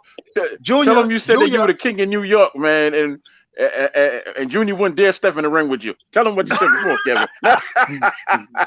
Tell him what you said before. Nah, Junior don't like Southpaws. Junior hates Southpaws. He hates Southpaws. I never lost to one, but I hate him. But I thought, but me and Jay could have did it. I wanted to fight Tom Johnson. So really, because Tom Johnson, that was IBF champ, but I knew he couldn't fight Southpaws too. So, but the whole thing was because I was in the gym with him one day, and Jay Junior, what's that lefty in Gleason's gym? What's up? His 2 brothers. One's a Southpaw. The 2 brothers the Southpaw, the Spanish. But one day. I forgot the guy's name. And one day I was in the gym and I was sparring in one ring, he was sparring in another, and this dude was tearing him up. And I knew that Tom could not fight Southpaws, right? So when the Prince knocked him out, I told Ahmed when I was in England, I said, you fought a guy that can't fight Southpaws anyway. So that was an easy win. So I would have knocked him out before you knocked him out. So what are you talking about? So, so Prince was like laughing. He thought he beat the best featherweight in the world. I said, no, you didn't. Yeah, I fought Tom too. Yeah, but Tom would not fight me. I know. When I was at that fight when Tom fought Junior over here in Vegas, he fought him in Vegas. Yeah, Vegas. I was at that fight, but like I said, the thing was I wanted to fight Tom, and like I said, and realistically, me and Junior friends. But I told her we can make all the money. Me and Junior by ourselves. We could do a triple header, do 3 fights back to back. But Jay said, "I ain't fighting you, lefty." I ain't fighting you. That's a fight that should have happened, though. Listen, that was a fight that should have happened, man, because it was built in already. Queens versus Brooklyn could have sold all day long in New York, brother. Yeah, and it was crazy about it. You know that. I'm born in Brooklyn. That's what's crazy about it. I'm really a Brooklynite, but I represented Queens. So realistically, you could have sold that story. My birth certificate says Brookdale Hospital. Brookdale Hospital. No, you counted. That's counted Brooklyn. I left Brooklyn. I moved to Queens. See, the thing with me was I felt there was no fighters from Queens. Everything was from Brooklyn. Tyson's from Brooklyn. Mark Williams from Brooklyn. Right? Junior's from Brooklyn. You know what I'm saying? So I was like, man, this is perfect for me because I'm the only one in Queens. I'm the only one. So it made a lot of sense. I represented Queens, even though my Wikipedia says Brooklyn. But I lived in Brooklyn until I was about 9 years old. My father got tired of Brooklyn and moved to Queens. So I had my own avenue. So it makes a lot of sense to me to be the Flush and Flash and be in Queens. I mean, a lot of sense. Queens, but I was born out in Brooklyn, right? Yeah. I was born in Brooklyn. Man, I would have loved to see both of y'all in the ring together. That was my hope and dream, actually, man. That was my hope and dream because I know Junior the quiet type. He ain't gonna say too. No. I don't know if he was a quiet type back then. Yeah, but I know that once you got on the. I was always quiet. I was always quiet. I never said much. I was always quiet. Yeah. Okay. Yeah. And you had a way with the mic, which you still do. Yeah, man. We got to do you like Stevie, man. And be like, Stevie made me wonder, right? Yeah. Junior was my running mate. Me and Junior went to a lot of trips as amateur. We were amateur friends. Me and Junior used to go everywhere, man, together. Junior, I'm gonna tell him a story. We was in Lake Placid one time, right? No, the Lake Placid. Right? He knew exactly. As soon as you said Lake Placid. I think it was it Lake Placid, Jay? It was either that or Norway. It's one of the two. Yeah, we were somewhere, and me and Jay found we bought some fruit, right? and we were throwing it at cars. We were on the top of the roof throwing the fruit at cars. Right? That was in Norway. That was in Norway? That was in Norway. Allegedly. Yeah. We were throwing fruit. It was funny. Really happened. It really happened. Hey, Yeah, like I said, hey, We gentlemen. was bored. We was bored. We had Gentlemen, some one thing fun. I want to do is I want to introduce Jet Kyle. Outlaw Boxing is what you're going to see him on the screens. Australian brother, owns a gym out there. Very knowledgeable with boxing, man. I think he's spoken to Junior before, if I'm not mistaken, in one of the previous lives that we had together. But go ahead, man. Jet Kyle, jump in, man. The floor is yours. Hey, what's up, Kevin? Pleasure to talk to you, my brother. You fight with the Prince. I remember watching that in '97, like Christmas time, just before Christmas. I was only a kid, man. That's one of the best fights of the '90s, bro. That was like a truly special December 95. 19th. It was December 19th. Yeah, it was. December 19th. I remember a week before Christmas, bro. I was only 8 years old. I can never forget that fight, bro. It's one of the fights that would draw people to boxing, you know. I remember Christmas was that year. All I wanted to talk about was that fight, man. Truly special night, brother. You know? Yeah, we wanted to rematch. I told her the rematch. I said to do the rematch. He said, I ain't doing no rematch with you. You crazy? Right? I felt like I said with me and him, like I said, you know, I felt like this, you know, he was younger generation was coming up, but I was just sitting right there in the holster. And like I said, you know, if you don't leave people memories, what you're leaving them? You know what I'm saying? I mean, I'm glad, like Jay knows, when you got as many fights as I got, and three fights, not when I beat Goya Vargas, not when I beat Luis Espinosa and won titles, none of that. If people talk to me about Troy Dorsey, Smoke Gainer, and the Prince, right? So those are the 3 fights that I got under my belt that people are going to talk about forever, you know? And over here in America, of course, I mean, I think, Jay, were you at the Dorsey fight? Were you there? Yeah, I was there. Yeah, I mean, Buddy McGirt, if you look, a lot of fighters were at that fight because that was a fight of classicals. He was number 1 in the IBF at the time. I was number 1 in the BC. So we were fighting for each other's rankings. And I put my Continental belt up for state, for grabs. Okay. And I remember Buddy McGirt, and while you watch the fight, Buddy McGirt is standing on his feet screaming like crazy. All of them were screaming. I mean, it was crazy. People were passing out in that room because it was high adrenaline. Because I mean, for Dorsey, you need a gun. You need a gun for Dorsey. You know what I'm saying? He's that kind of guy. You can hit him all day. He's gonna keep coming. That fight was a war. That was his last great fight. After that, he fought De La Hoya. So Dorsey's tough. He coming. Yeah, Dorsey is a monster. He's a monster. I had about 3 fights. As a matter of fact, I'm gonna give you all a fight to watch. I would say one of my favorite fights. You know, it's because I had to come back from adversity. No, with those fights was adversity, but not as much as this fight here. This is the fight where I felt that God touched me. Fight against Ricardo Rivera. What happened was I had lost my first fight in my career, and I needed a break because I was fighting once a month. I needed a break.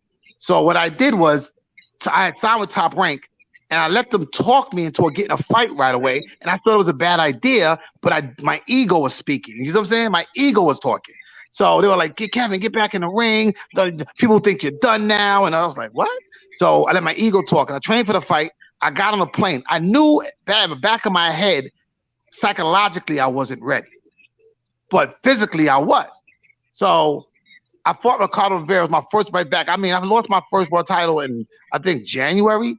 And I think I was back in the ring like in March. I think it was March, January, February, March. Yeah, I was in March. Yeah, so real quick, I got a question in the chat for both of y'all.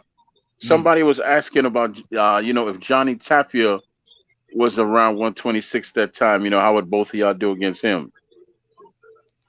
Tapia was too small for me. For me, it was too small. I was a great. I like guys who come at me. Guys who come to me, I like better. I like boxers. Junior's too big for. I think Junior's too big for him, and I'm too big for him because he was a small. More a bantamweight. I think he's more of a bantamweight. Yeah, he's too small. It's like when they matched me against Jesse Benavidez, right? The reason I had to fight Jesse Benavidez is because he fought somebody on TV. People knew who he was, so TV was like, "Oh, we can put." Because I wanted to fight Tom Johnson. I didn't want to fight Benavidez. That's what they told me. I wanted to fight Tom because he was champ of the world at the time. That made more sense. But they put me. I said he's too small. I said Jesse Benavidez is too small. He's a junior featherweight, and I thought that's why I had to fight Jesse Benavidez. But I didn't want to fight Jesse at all. Yeah, but he fought Stevie Combs. For Stevie Combs. Yeah, Stevie Combs. Yeah, I don't want to fight Jesse Benavidez. So Kevin, in your opinion, man, who you think is the hardest puncher you ever faced in the ring out of all the fighters? You know what's funny about punching power? People don't realize this, and I talk about this when I commentate. Punching power is perception. It's all perception. It's all because let me tell you something. Sometimes I talk to guys that I fought, right? And we fought the same guys, and we'll have different idea of, oh, he hit hard. No, he didn't. He didn't hit hard. Jay, am I correct, Jay? Punching power perception. I totally agree. Yeah. Because what happens is I knocked a guy named Coco Ramirez out. Coco Ramirez like 56-2 or something like that. I knocked him out in California, and he told me I don't hit that hard, and I knocked him out. And what's weird about it is that boxing punching power perception. It's like the people have to me the hardest puncher I fought was Goyo Vargas. Goyo Vargas and Floyd fought Goyo Vargas, right? So you might ask Floyd, and Floyd say, he didn't hit that hard. But to me, he had amazing punching power. Another guy, James Pitts, another guy with punching power. Prince was like, all right, you know what I'm saying? It wasn't nothing normal. I could survive anything he threw. Gainer was, you know what I'm saying? Troy Dorsey, you know what I'm saying? I mean, he beat you by so many punches he's hitting you with. He's just beating you down. I mean, he's never gonna stop him. You need a gun for him. I mean, when I beat Troy Dorsey, I know I could be world champion because I said nobody else in boxing is ever gonna do that to me again. Nobody can do that. Yeah. Kevin, you mentioned the Vargas fight. But I remember that time he beat Hodgkin for the title in the UK. Yeah, I remember Vargas. Yeah, and he was getting talked up as like the next Salvador Sanchez. He was really hyped up at the time. Is that a fight you feel like you don't get the credit for how you? Because that to me that was like one of your best boxing performances. You really took him apart, and he was never the same after that, Vargas. Well, to tell you the truth of the matter is he wasn't supposed to fight Hodgkin. People don't know this. I went to England first to fight Hodgkin. I didn't go to Prince wasn't the only one. I was number one in the world to fight. I was Hodgkin's mandatory. He wouldn't fight me. Oh, right, yeah. I was ringside when Hodgkin fought Ricardo Cepeda. Okay. Yo, Jay, you know Cepeda? Yeah, of course. Yeah, and he used to train with us in Gleason Gym. And I was the mandatory, and they fought Cepeda. And I was like, what the heck is this? So I flew to England. I was at the fight in England when he fought Cepeda, and I told him straight up, him and Frank Warren, I said, y'all got to fight me. I'm your mandatory. You have to fight me. And after that, he went and fought Goyo Vargas, and then Goyo Vargas stopped him. And then I was like, all right, cool. So now he's got to fight me. And then they were holding up too. It was crazy. Like I said, for me to get on, like I said, I was fighting two things. I was fighting to get fights and get the title, and I was fighting guys. It was crazy for me. So it was a lot more strenuous. What were some of the classic fights Mr. Junior Jones had? Oh, I love Junior Jones. Yeah, he fought Canizales. Yeah, Canizales. I like when he fought Canizales. Barrera, obviously. Barrera. Yeah, I was about to say, yeah, Junior Jones. How was it like fighting Barrera and Eric Morales? Even your fight with McKinney. I know you come off but that was a classic fight as well. Even you and Kennedy McKinney. Yeah, that's fight where I literally beat myself because I went into that fight. I was very angry. I was very pissed off in that fight, so I went into the fight with a bad attitude. And you were still dominating the fight as well. You were dominating as well, even the few 3 or 4 rounds that lasted. Oh, let the fans know, let the people out there know that night, me and Junior worked together. Junior had McKinney, I had Prince that same night. We fought that same night.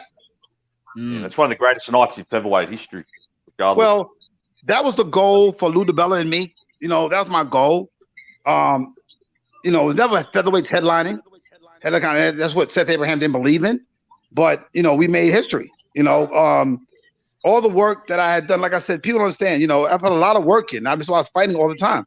To be visual, to show people that the lightweights is what people want to see. Guys like Junior Jones, they want with a great right hand. They want to see the lightweights. They want to see, Tom Johnson, Tracy Pat. They want to see us fight different people and fight each other.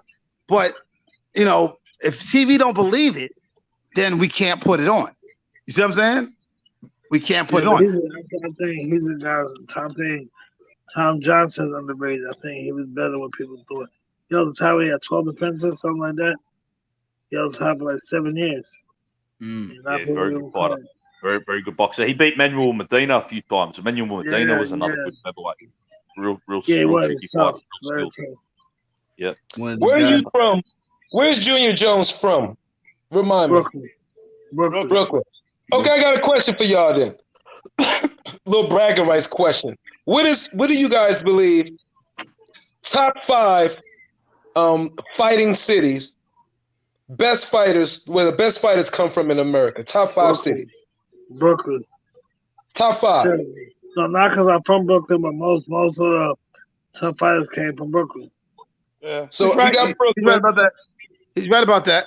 He's right about that. I think Brooklyn, Philly, because my favorite 2 fighters are from Philadelphia. My favorite 2 fighters, Matthew Saad Muhammad and Jolton Jeff Chandler. So I say New York first, Philly second,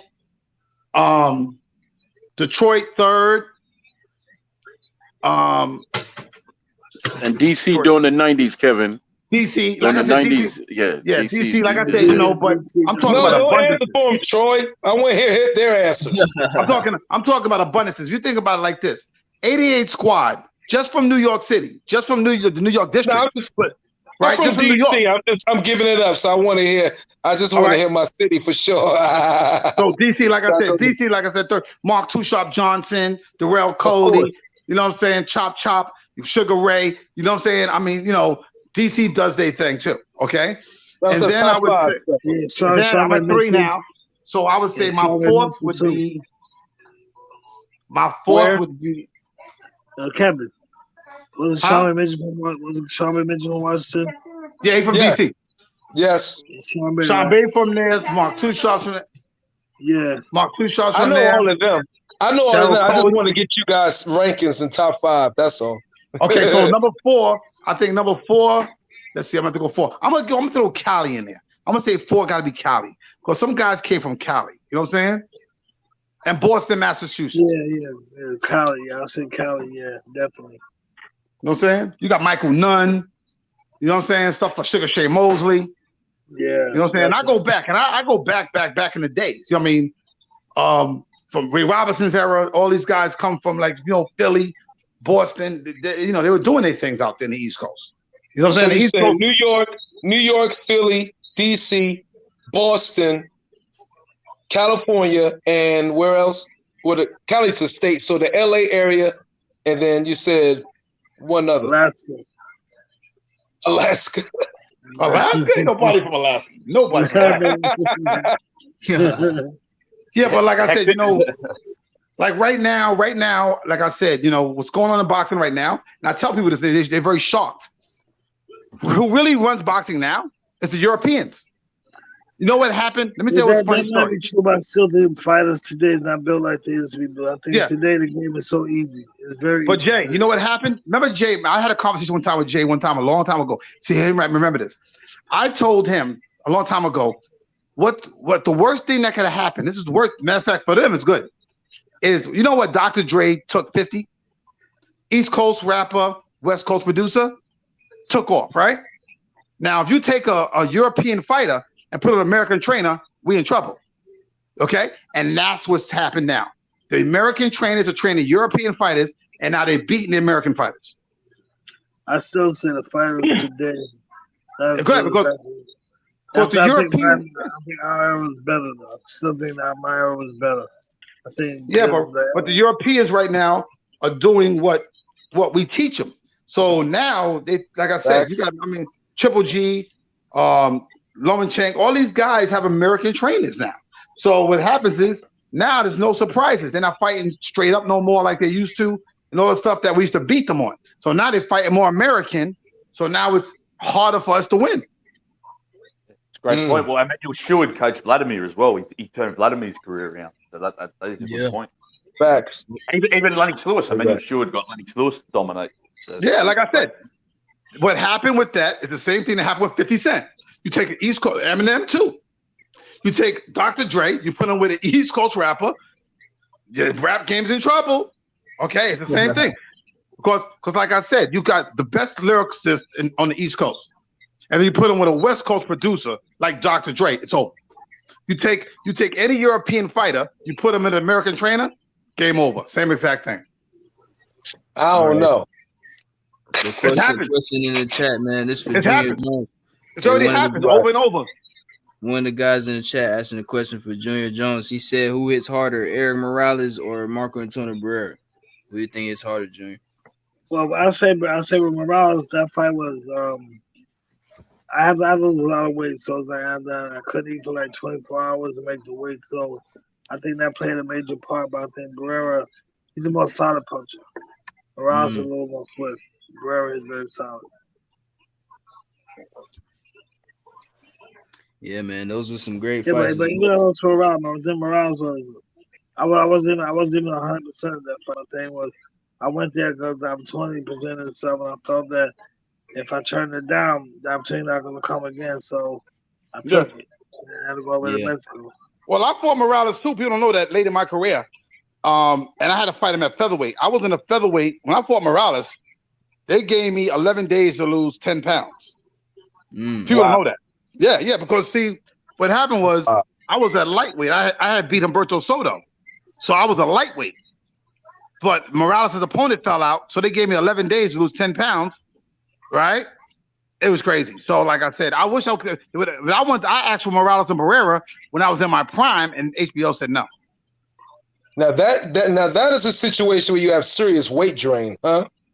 Yeah, because like I never had to do that in my career. I never had to do that. I was always the one on the A side, so I never had to worry about it. I know I was always the guy that, I was a featherweight. I was solid as a featherweight, but later in my career, that was only if I was the B side of that fight. So my B side fight. So when you got to take what you can take. I have no choice to take that fight. Yeah, because they throw so much money at you. 10 pounds in 11 days? Yep. That's what I had to lose. Because I was a lightweight. I was fighting at a lightweight. See, I was training. See, what happened was I thought it was a blessing. Because when they called me, they said, "Oh, you can fight Morales. We're going to pay you all this money." I was like, "Oh, good. And I was training anyway because I always train. Junior knows that. I always train. So I accepted the fight. And then they called me like 2 days later and they said, "You got to be a featherweight." Because I used to be featherweight. I was in a featherweight in 2003. You know what I'm saying? No, it was 2000, I think it was. You know what I'm saying? The last fight that I fought featherweight was Prince. That was the last fight. Okay? After that, I was a lightweight. I was no longer a featherweight. Yeah, there's another question in the chat. One of these guys asked, was Manny Pacquiao ever offered to have a fight with him? No. I commentated Manny Pacquiao. Matter of fact, I commentated Manny Pacquiao when Floyd Mayweather fought on the same card. Him and Floyd fought the same. It's kind of crazy, right? He was 122 at the time, and he fought. What, Junior? What's that guy that's be in Gleason's gym? I just spot him. He's a real strong guy, a real tiny guy. Agapito Sanchez? You said Agapito Sanchez? Yeah, Agapito Sanchez. Yeah. He was a real tough fighter. Real dirty. Yeah. He used to headbutt and stuff. Yeah. Agapito was giving Manny all he could handle. That fight was crazy. He would never spar me. Agapito would never spar me. He was strong. I sparred him a few times. He was real strong. Agapito was strong. He never wanted to spar me though. Yeah, he was strong. He was dirty as well. He used to headbutt and that as well, didn't he? He was a real dirty fighter. He was tough. Agapito Sanchez. Yeah, but Manny, long arms, Junior. Yeah, Manny was never on the table for me. Nobody ever talked about it. What did you think when you were commentating? What did you think of him? Like, what did you think of his style? Well, he was nothing. There was nothing there really. Like I said, Manny, he turned into Superman overnight. Okay, and a lot of things been said about it. Okay, here and there, and I've heard all kinds of things. It seemed to me, like I said, he's the thing I talk about. He's got that audience. He's got the thing about it like this. If Manny Pacquiao's career, if Floyd had Manny Pacquiao's career, right? Amazing. Why? Manny could get knocked cold out and make 20 million. I think Manny was juicing because how you start your career at 108 pounds and within 10 years go up that high, and you train every day. That's impossible. No one goes for 108 pounds. You're a grown man already. Well, Jay said it. Hey, Jay, you said it.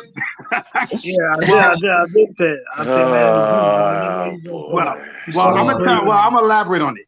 Jay, do you remember? Well, here's something crazy. Do you remember? Okay, the article that Fight Hype dropped on Teddy Atlas. Okay, remember Teddy Atlas said it.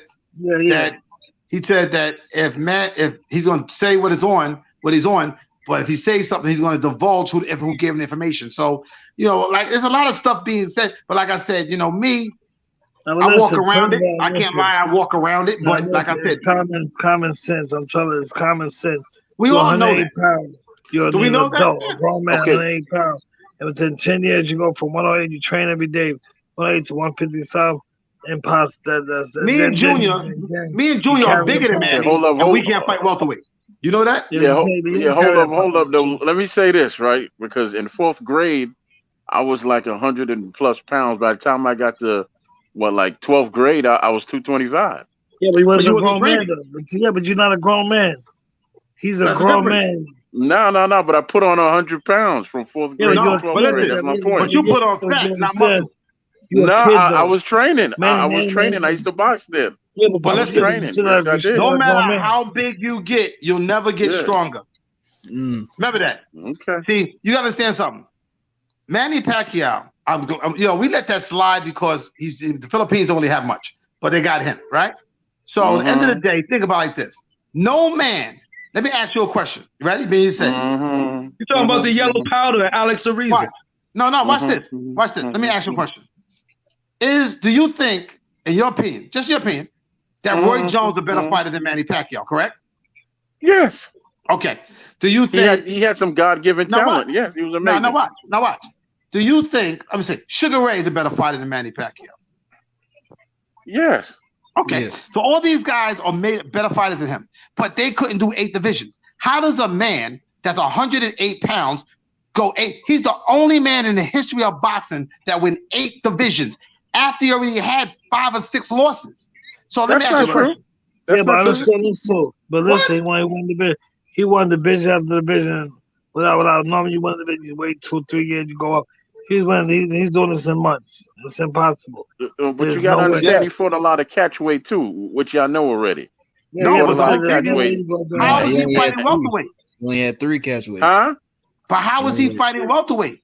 How is that possible? That's his peak, though. That's actually his peak. He can't go no bigger than welterweight.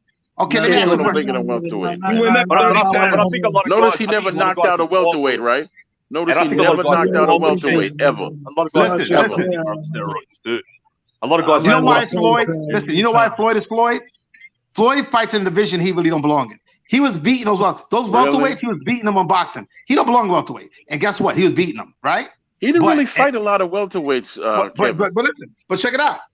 Floyd's real max weight is 140. Okay, 140. Manny Pacquiao was fighting welterweights and knocking them out. He was hitting Margarito. He didn't knock out any welterweights. He didn't knock out one welterweight, Kevin. Margarito. Not a one. Margarito. Cotto. He didn't knock out Margarito. What are you talking about? He didn't knock out, no. Cotto was weight drained to like 141. Yeah, but he was like I said. Yeah. But he's still listen. There's a reason why he weight drained his behind. No man came from 108 pounds. You came from 108 pounds. There's no way you gain the strength, more strength. Okay, well, Floyd came from 108 pounds too, Junior. No, he didn't. Yes, he did. Okay, he fought in Olympics 135. Floyd started at 126. Yeah, but no, listen, I'm saying, man, Pacquiao was a pro at 108 pounds. He was a pro at 108 pounds. Everybody had 20-something fights. And all of a sudden you gain that much weight. That's impossible. To gain listen, man, listen, I lost 30 pounds in like 27 days, man. People tell me that's impossible. It's not impossible. But you're not boxing. But see, you're not boxing, Troy. Listen, how did I lose that weight then? It's different, Troy. It's different. But you boxing every day. You boxing every day. There's a scientific fact. You can get bigger, but you don't get stronger. That's scientific. Okay. I tell you, I'm like this, you don't get stronger. If he was that dirty, yeah, Kevin, but I'm saying if he was that dirty, he's been in boxing for almost 30 years and he never got caught. Come on, man. Nobody's that good. Nobody's that good. Because he filled up the seat. Because he filled the seat. Yeah, Troy, and most boxers cheat these days. That's just, it's not like your era was a tough era. Most boxers cheat these days. Anyway. Yeah. I'm gonna prove it. Yes, sir. I'm here. I'm gonna prove it, Troy. Ready? Hey, Troy, let me ask you a question. Do you remember when he was boxing? All of a sudden he said getting cramped legs. Remember that? I didn't really tune into him until after he. Okay, let me ask you a question, Troy. No. I didn't beat him until until he beat the top 3 Mexicans. Troy, he watch beat the this. top 3 Mexicans when I you tuned get off into the phone him. with me, right? When you get off the phone with me, Yes, okay? sir. Yes, sir. I'm not gonna say who told me, and this is evident stuff. I'm not gonna say nothing, but I want you to say, go to the line and search it yourself. What drug causes cramped legs? And then you're going to be shocked. Because remember the leg cramping? Like I said, with Manny Pacquiao, he's an amazing athlete. It's amazing. No man will ever do what he did. No man will ever do what he did. Think about it. That's not true. It was somebody that did it before that. It was an older fighter back in Jack Johnson days that won a title at every weight class. What's the brother's name? Every weight class. We won a title. But Troy, there wasn't so much weight divisions back then.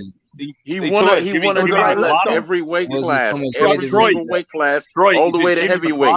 Troy, all the way to heavyweight. Troy, there's more divisions now. There's more divisions now. Talk about Sam Langford. That you talking about Sam Langford. Troy. So you got to remember. We give him credit. I got mad love for him, but at the end of the day, hey, okay. This stuff that people know is crazy. I'm the proven type, man. But I heard I'm the proven type. I heard Manny Pacquiao. Manny Pacquiao came out and admitted to it just recently. He did? When? I didn't hear about that, bro. When did he do that, Myron? It's a video on YouTube. I don't have no listen to me. Hold on. Supposedly at some place he was giving a speech at, he was saying that he admitted to it, but he didn't know he was or naive to it, or was just foolish at the time. I'll go find it and show it to you. And I'll endeavor to find that myself. I'll endeavor to find that myself. But there's no fighter. It's very few fighters that didn't take something here or there. But I can't believe that for almost 30-something years that this dude was juicing so openly and nobody caught him. No, but you don't know what it was. You don't know what it was. And Roy Jones, don't matter. It's still dirty. They pop hot. We still look at them as legends because they still are. Roy Jones still Roy Jones. Let's make sure we talk each other, man. Let the main guy. But Kevin, you made a great point about something. You said that if Floyd had Manny Pacquiao's career, it would be great because he could get knocked out. I said if Floyd, This is what I mean by it. Let me finish this. I know what you mean. Yeah. And American fighters, okay? If American fighter, think about it like this. Manny Pacquiao was knocked out twice, way before we knew who he was. 2 times cold, right? Once when he was younger. Yeah. 30 and 3 or 4. Okay. Now, right. If Floyd lost one fight, his whole career was over. One fight. His whole career was over. Because there's the difference. Manny Pacquiao got a country that's following him. He got knocked out by Marquez in front of a full-packed stadium. He gets dusts it off. Fights his next fight, makes $40 million, and guess what? Sells the whole arena out. But now, like I said, in America is different than what he had. He's got an audience that travels with him. Did you know the crime rate but it wasn't that easy though, Kevin. He had to fight his way back up. But what I'm saying is this. But he gets when Marquez knocks him out, right? You got to remember. Here's a guy that gets knocked out, right? Manny's got almost the same record I got. He's 61-10, right? Yes. I'm 60-10. So, and think about it. What's the difference between Manny Pacquiao and everybody else? He's got a country behind him. Okay? No matter what happens to Manny Pacquiao, they're going to show up. Every single time. The crime rate dropped in the Philippines. That's actually not his fault. Troy, did you know this? Did you know this, Troy? That he's the only man besides Muhammad Ali that it happened to. No, I can name one more person that can happen to, and he'll come back. Hands of Stone. Hands of Stone quit the fight. He was quitting the fight, and then Hands of Stone was knocked out cold by Tommy Hearns. That was late in his career, but guess what? He didn't go up. Listen, but he didn't go up, and that's the only guy knocked out. He didn't go up. He went up to middleweight after that. Yeah, but he started lightweight. But he was starting lightweight. That's understandable. Yeah. He was starting lightweight. But 30-pound difference. But listen, we're talking 8 divisions, though. We're talking 8 divisions. I just think he gets a lot of flack because of his size and the fact that no one else has done it before. Yeah, but y'all gotta understand that he. No, yeah, but he had a lot of catch weights to make those weights because he wasn't really making. Listen, Troy. He didn't make 154. He didn't make 150. He did not make 154 whatsoever. And in all reality, he really wasn't even making 147. There's one guy that they don't talk about that I like. He's not making Wowzy stronger. He's not making Wowzy stronger. He's not making weight Jimmy stronger. He's not making weight stronger. There's no way in hell. Junior's bigger than him. Junior's taller than me. And Junior can't fight welterweight. Ain't that crazy? And Junior Junior Jones hit like a mule. And Junior's lighter than me, but he's taller, so he got the height to do it. And Junior can't do it. So how can he do it? Yeah, but listen, but how you going up that far?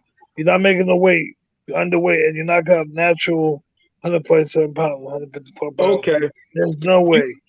You guys made great points. You made great points, but I want you to know that Manny Pacquiao is still revered. And people gonna say, "Oh, you're hating on Manny Pacquiao and everything." We love him. I love Manny. Revered.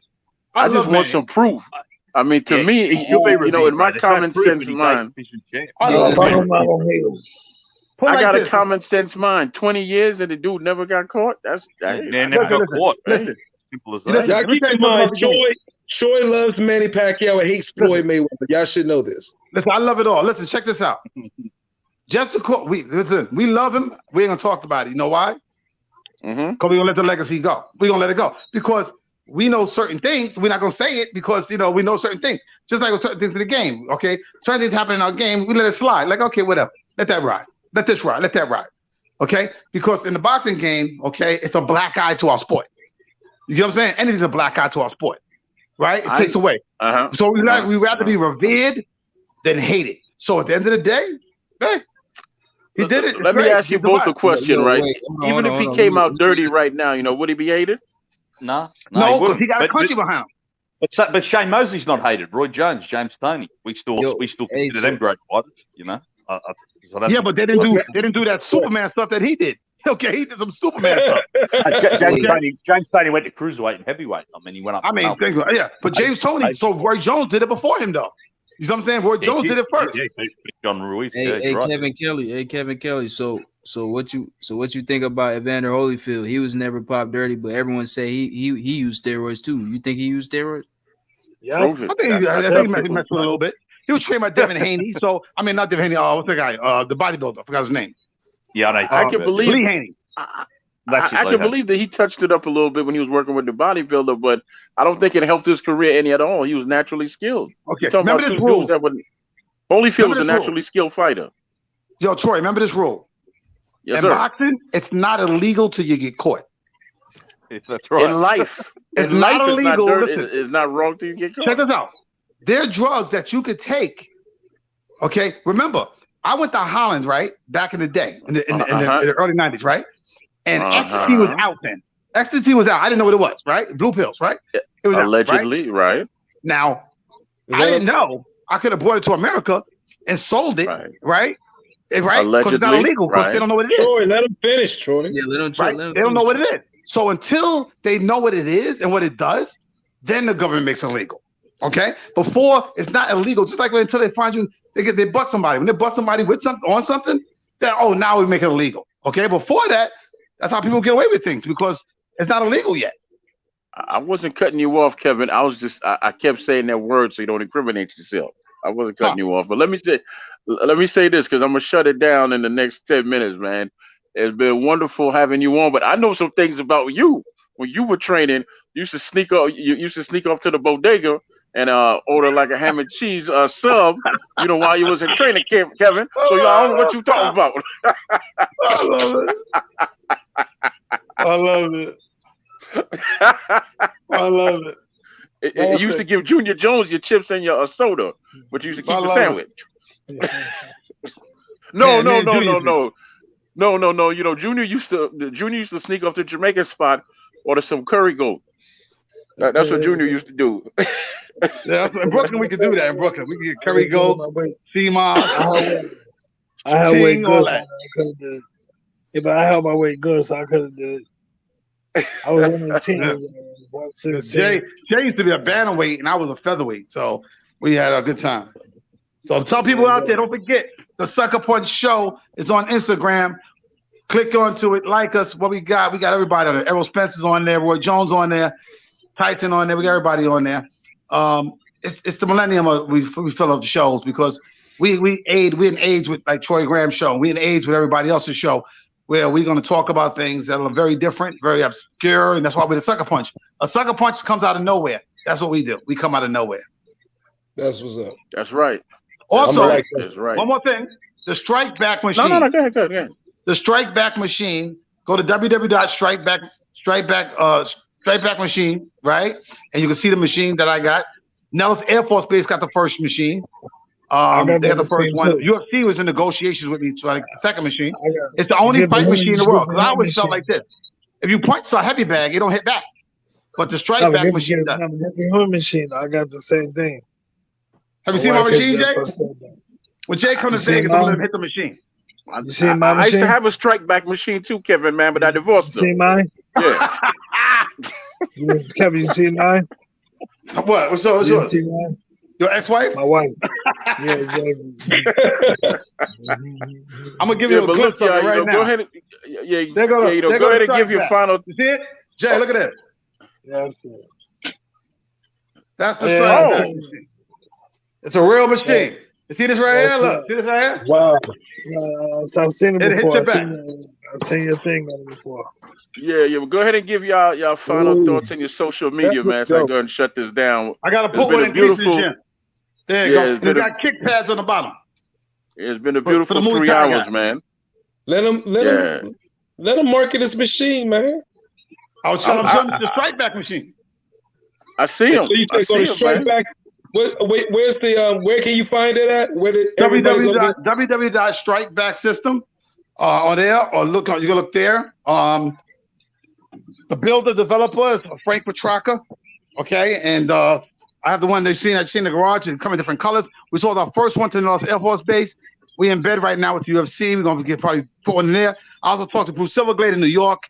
He's gonna come out and see a machine. He'll get one. The only fight machines in the world. It strikes you back, so it makes a lot of sense. Strike Back System. Strike Back training. Strike Back training system or Strike Back system. Just look it up. I did a commercial. You put Kevin Kelly and Strike Back machine. That'll pop up on YouTube. You can put in for it. Okay, go to my website. Go ask for it on my show. What's your website, Kevin? On the show, the Sucker Punch Show. The Sucker Punch Show on Instagram. Or Flush and Flash 67. Oh, that's my personal one, the Flush and Flash 67. I'm on Instagram. And I'm on Facebook too. How much are they running? Well, we just made a deal with China, of course. And we're making them a little cheaper. Of course, that one I guys just hit for you is $9,000. But the one we're gonna be coming now, it's gonna be about close to $2,000. Okay. A little thicker because we're gonna have China build them because he was building himself welding. You got any layaway plans? It's got the pads for checking right here on the bottom. For checking, those for checking. You bring your leg up like that. It's got the kick pads on the bottom. It's got the head right here. It can lower. You can drop it lower if you want right here. Bring it down. Drop the machine. I think I got a commercial on the Sucker Punch show. I might have one. I got one on my Instagram. All right, Kev, man. Like I said, hold on a second because I still want to talk to you. But thank you, man. And Junior, man, you got any social media or you got anything you want to promote before I shut it down? Facebook, Instagram. So. Two social media accounts. Yeah. And I saw you with Milton, man. You still signing gloves and doing all that and doing that, Junior. I stay busy, Milton. I stay busy. It keeps me busy. Okay, yeah. You should go ahead and promote that so you can tell the people where they can get signed gloves and belts from Junior Jones. I don't know where the next one gonna be at, but like I said, just stay tuned on Facebook, Instagram. It's promoted there. So look for Milton Lubin. And you'll see there's anything coming up. Okay, cool, man. Thank you. Definitely thank y'all for your time, man. It's been listening, and it's been a blessing, man. We've been on for 3 hours. So, no, 50, you up next, man. You got any social media you want to promote? Go ahead. No, I just want to say, yo, shout out Major Key for giving me this opportunity to share the panel with Kevin Kelly and Junior Jones, man. You know what I'm saying? Both amazing fighters. Y'all have had some legendary fights in y'all career, man. And shout out to Major Key. Shout out to everyone in the chat. Shout out to the panel and shit. Y'all subscribe to my channel. 150 Dream Team, all caps. Instagram m._919. Shout out everybody. Cool. And Myron, man, I don't know if you're sleeping or you're meditating. You go ahead and share. No, I don't want to say Go ahead and share your anything. social media. Huh? Myron Magnus of Boxologics United, and say thank you for having me on the panel with all the legends. I appreciate you. All right. Yeah, Troy, if they want to see some good fights tomorrow, they can watch the Boxing.tv network. There's a fight. Erez is putting it on with Eric B. Matter of fact, Eric B. been friends with me for 30 years. So Eric B. and Rakim. So they got a fight card tomorrow coming out of Melrose Ballroom in Queens. Hello, Junior. Queens, right? Okay. And Curtis Stevens is on the card. It's a good card to be on tomorrow. So watch out for Boxing.tv. Okay. And let me say this, and then Major gonna shut it down. What we do is to me personally is a true blessing, man, and I love doing it because you get fighters like we started out with David Benavidez, then here come Kevin, and here come Junior. All of them fighters could have said no, and they could have been someplace else, but they gave us they gave their time and told their stories. That's what's being lost. That's what's being lost a lot of times when you don't respect the history of the sport. Like Kevin got a wealth of stories he can share with you and a wealth of intelligence he can share with you about the sport. Same thing with Junior. David Benavidez, when you talk to him, what you're doing is you watching a legend grow. And I truly believe that.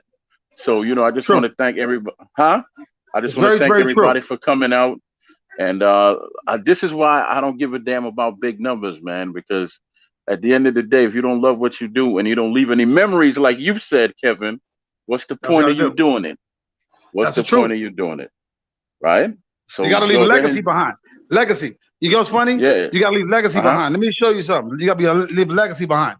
You see that little boy right there? See him? I see him reading too. He's sharp. Yeah, sharp. He's reading. Guess what his name is? Legacy. Really? That's his name. Okay. And he's the seventh of my children. He's the seventh child, and that's my real legacy. Okay. Well, because your legacy is what you leave behind. So they'll tell you the story of what I had to do and everything that I had to do to achieve what I had to achieve at all times, whether it's broadcasting or whether it's going in the ring, doing it. So I feel that legacy is definitely appropriate because at the end of the day, me creating something that I didn't know I was creating at the time, the lightweights, and I told everybody the lightweights are coming, just like the red coat. The lightweights are coming, and we are here now. I tell you what, man. When's your birthday, Kevin? June 29th. I'm a day before Tyson. June 29th. I tell you what I'm gonna do. I'm gonna send you like a golden mic, man, because you like the 30 night chamber, Wu-Tang on the microphone. So I'm gonna go ahead and send you a golden mic, man. You're gonna be the dude with the golden mic. Go ahead and jump in here, Major, and go ahead and shut it down, Major. Go ahead. Yeah, man. Again, thank you to Kevin Kelly. Thank you to Junior Jones. Thank you to David Benavidez here earlier today. Monday we weren't able to capitalize, but we came back with a 3 for today. You know what I'm saying? Not just a 2 for, but a 3 for. You know what I mean? So, just like Russell Simmons say, you know what I'm saying? Thank you for coming out. God bless you. Good night. Good night.